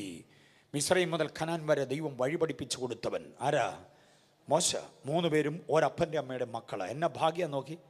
പക്ഷെ കേൾക്കണോ, അടുത്ത വാചകം കേട്ടോണം. 3 എണ്ണത്തിൻ്റെ നാക്ക് പിഴച്ചത് കൊണ്ട് ദൈവം പറഞ്ഞു കനാനി കയറി പോകരുത്. കനാനി കൊണ്ടുപോയില്ല 3 എണ്ണത്തെയും ദൈവം. അഭിഷക്തനായ മോശയ്ക്ക് വിരോധമായി സംസാരിച്ച മൂത്ത പെങ്ങളെ ഖാദേശിൽ വെച്ച് ദൈവം കൊന്നുകളഞ്ഞു. നാക്ക് പിഴച്ചതാ കാരണം. അഹരോന്റെ നാക്ക് പിഴച്ചുപോയി. അതുകൊണ്ട് അഹരോനെ ഹോർ പർവ്വതത്തിൽ അടക്കം ചെയ്തു. മോശയ്ക്ക് അവിവേകം സംസാരിക്കേണ്ടി വന്നു. 106 സങ്കീർത്തനം 32 വാക്യം അവിടെ പറയും. 106:32 പറയുന്നു, അവർ നിമിത്തം അവൻ അവിവേകം സംസാരിച്ചു. മോശ അവിവേകം സംസാരിച്ചു, അതവന് ദോഷമായി മാറി. അതുകൊണ്ട് പറഞ്ഞു, നീ കയറരുത് കനാനിൽ, പാലും തേനും എടുക്കുന്ന ദേശമെന്ന് പറഞ്ഞ് ഇസ്രായേൽ ജനത്തെ 40 വർഷത്തോളം മരുഭൂമിയിലൂടെ നടത്തിക്കൊണ്ടുവന്ന് ഈ 3 അതിശ്രേഷ്ഠ വ്യക്തിത്വങ്ങൾക്ക് എവിടെ കയറാൻ പറ്റിയില്ല. നമ്മൾ സ്നാനപ്പെട്ട് പ്രൈസ് ആൻഡ് വർഷിപ്പിലൊക്കെ ആണെന്നൊക്കെ പറഞ്ഞ് ഇങ്ങനെ നടക്കുക. നാവ് കൊണ്ട് അരുതരുതാത്തത് പറഞ്ഞാൽ നിന്നെ വേണ്ട കർത്താവിന് അവിടെ. സ്വോത്രാടിച്ചയുടെ വലിപ്പമൊന്നും കർത്താവിന് വിഷയമല്ല. നിന്റെ നാവ് എങ്ങനെ ഉപയോഗിക്കുന്നു എന്നുള്ളതാ കാര്യം. സൗമ്യതയോടെ ഉപ്പിനെ രുചി വരുത്തിയതും കണ്ടോ കൃപയോടുകൂടിയതും സംസാരിക്കാൻ പറ്റണം. എത്ര പേർക്ക് ബോധ്യമാകുന്നുണ്ട്? കേൾക്കണോ നിങ്ങൾക്ക്? ശിംശോൻ ദലീലയുടെ മടിയിൽ ഉറങ്ങിയ നാസീർ വ്രതം പണയപ്പെടുത്തിയ ഒരു മനുഷ്യനാ. ചാകാൻ നേരത്ത് ഒറ്റ പ്രാർത്ഥന, കർത്താവിൻ്റെ കൃപയിലേക്ക് മടങ്ങി വന്നു. അതുകൊണ്ട് എബ്രായ ലേഖനം 11-ാം അധ്യായത്തിൽ ശിംശോൻ്റെ പേരുണ്ട്. ശിംശോൻ്റെ പേരുണ്ട് 11-ാം അധ്യായത്തിൽ. അഹരോൻ്റെ പേര് കാണിച്ചു തരാമോ? 1-ാമത്തെ മഹാപുരോഹിതനെ അഹരോൻ്റെ പേരില്ലാത്തൊരു അധ്യായമായി എബ്രായ ലേഖനം 11. നാക്ക് പഴച്ചവൻ്റെ പേരവിടെ ഇല്ല. 1-ാമത്തെ വർഷിപ്പ് ലീഡറും 1-ാമത്തെ പ്രവാചകിയുമായിരിക്കുന്ന മിരിയാമിൻ്റെ പേരില്ലാത്ത അധ്യായമാണ് എബ്രായ ലേഖനം 11. അപ്പൊ തന്നെ റാഹാബ് എന്ന വേശ്യയുടെ പേരുണ്ട് അതിനകത്ത്. വിശ്വാസത്താൽ റാഹാബ് എന്ന് പറഞ്ഞ് പരാമർശിക്കുന്നുണ്ട്. എവിടെ? മിരിയാം. നാക്ക് പഴച്ചവൻ്റെ രേഖയില്ല വേദപുസ്തകത്തിൽ. വഴിമരണങ്ങൾ. കുഞ്ഞുങ്ങൾക്ക് എഴുതാനും ചിന്തിക്കാനും കഴിയുന്ന കുഞ്ഞുങ്ങൾക്കൊരു ഉപന്യാസം എഴുതാൻ, ഒരു ആത്മിക ലേഖനം എഴുതാൻ ഞാനൊരു ഡയലോഗ് തരാം. വഴിമരണം. ഒരു പേര് തരാം, വഴിമരണം. വേദപുസ്തകത്തിൽ വഴിമരണം സംഭവിച്ചവരാ മിരിയാമും മോശയും അഹരോനും. വഴിയിൽ മരിച്ചുപോയി. ഭർത്താവിനോട് അധിക്ഷേപിച്ച് സംസാരിച്ച ഒരു സൗന്ദര്യധാമമുണ്ട് വേദപുസ്തകത്തിൽ, റാഹേൽ എന്ന പേര്. ഭർത്താവിൻ്റെ കുത്തിനു പിടിച്ച് ഒലച്ചിട്ട് പറയാം, എനിക്ക് മക്കളെ തരാം, ഇപ്പം ഞാൻ ചാകും. ആത്മഹത്യാ ഭീഷണി ആദ്യം മുഴക്കിയ സഹോദരിയാണ്. ആര്? റാഹേൽ. വഴിയിൽ വീണ് മരിച്ചുപോയി. ചാകുമെന്ന് പറഞ്ഞവളെ ദൈവം വഴിയിൽ കൊന്നുകളഞ്ഞു. അതുകൊണ്ട് നാക്ക് പിഴച്ചുപോയവനെ ദൈവത്തിന് വേണ്ട. സ്നാനപ്പെട്ടവൻ്റെ നാക്ക് സൂക്ഷിച്ചോണം. ആരാധനയ്ക്കും അന്യഭാഷയ്ക്കും ഉപയോഗിക്കുന്ന ഇതേ നാവ് തിന്മ പറയാനും നുണ പറയാനും മറ്റൊരാളിനെ അപഹസിക്കാനും ഉപയോഗിക്കരുത്. അപ്പോൾ കൊലോസ്യ ലേഖനത്തെ ഇങ്ങനെ നമുക്ക് നോക്കിക്കാണാം. 1-ാം അധ്യായം ക്രിസ്തുവിൻ്റെ ദൈവത്വം, 2-ാം അധ്യായം തലമുറയോടുള്ള മുന്നറിയിപ്പ്, 3-4 അധ്യായം സ്നാനാനന്തര ജീവിതത്തിൻ്റെ ധർമ്മകർമ്മങ്ങൾ. വായിച്ച വാക്യത്തിൻ്റെ ഇൻട്രൊഡക്ഷൻ ആയതേ ഉള്ളൂ. മനസ്സിലായല്ലോ? ഓക്കെ. നമ്മൾ വായിച്ചത് നമ്മിൽ വ്യാപരിക്കുന്ന വ്യാപാര ശക്തിക്കൊത്തവണ്ണം. ഈ പറഞ്ഞ ആത്മിക ചിന്തകളുടെ വ്യാപാരം നമ്മിൽ നിറയുന്നുവെങ്കിൽ അതിനൊത്തവണ്ണം നാം പ്രയോജനപ്പെടും.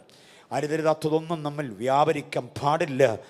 കർത്താവ് ആഗ്രഹിക്കുന്ന ആത്മിക മൂല്യങ്ങളിലേക്ക് നമുക്ക് വരാൻ കഴിയണം. കണ്ണുകളെ ദൈവസന്നിധിയിൽ അടച്ച് ഹൃദയങ്ങളെ ദൈവസന്നിധിയിൽ ഏകാഗ്രമാക്കുക. ഞാൻ നീട്ടുന്നില്ല, ഇവിടെ അവസാനിപ്പിക്കുകയാണ്. ആത്മിക ചിന്തകൾ. സമയമില്ലാത്തത് കൊണ്ട് മാത്രം പ്രസംഗത്തെ ഇവിടെ മുറിച്ച് നിർത്താൻ ആഗ്രഹിക്കുന്നു, നിർബന്ധിക്കപ്പെടുന്നു. ദൈവകരങ്ങളിലേക്ക് ബാഗും പുസ്തകങ്ങളെല്ലാം ഒന്ന് മാറ്റിവെച്ചിട്ട്, പെട്ടെന്ന് അടുക്കി വെച്ചിട്ട് അല്പസമയം ഒരുമിച്ച് ദൈവസന്നിധിയിൽ ഒന്ന് എഴുന്നേറ്റ് നിന്നാട്ടെ. ഹല്ലേലൂയ. കൊയർ മുൻപോട്ട് വരും. അനുഗ്രഹിക്കപ്പെട്ട പാട്ടുകൾ അവർ സജ്ജമാകുക. പക്ഷേ അതിന് മുൻപ് ആത്മാവിൽ ദൈവത്തെ ഒന്ന് സ്തുതിക്കാൻ പറ്റട്ടെ. മടയട്ടെ. പാട്ടിൻ്റെ താളം കേൾക്കുമ്പോൾ മാത്രം, കീബോർഡിൻ്റെ ശബ്ദം കേൾക്കുമ്പോൾ മാത്രം ആരാധിക്കാൻ നിൽക്കാതെ അല്പസമയം ഒരുമിച്ച് കർത്താവിനെ മഹത്വപ്പെടുത്താൻ കഴിയുമോ? കണ്ണുകളെല്ലാം അടയട്ടെ. കേട്ട വചനം നമ്മുടെ ഉള്ളത്തോടായിരുന്നു.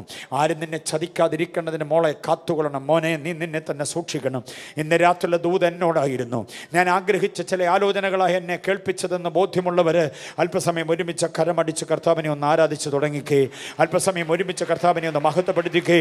കേട്ട വചനത്തിൻ്റെ ആധികാരികതയിൽ അല്പസമയം ഒരുമിച്ച് കർത്താവിനെ ഒന്ന് ആരാധിക്കേ. അഭിഷേകത്തിൻ്റെ നിറം, ആത്മബലത്തിൻ്റെ ശക്തി. ഹല്ലേലൂയ.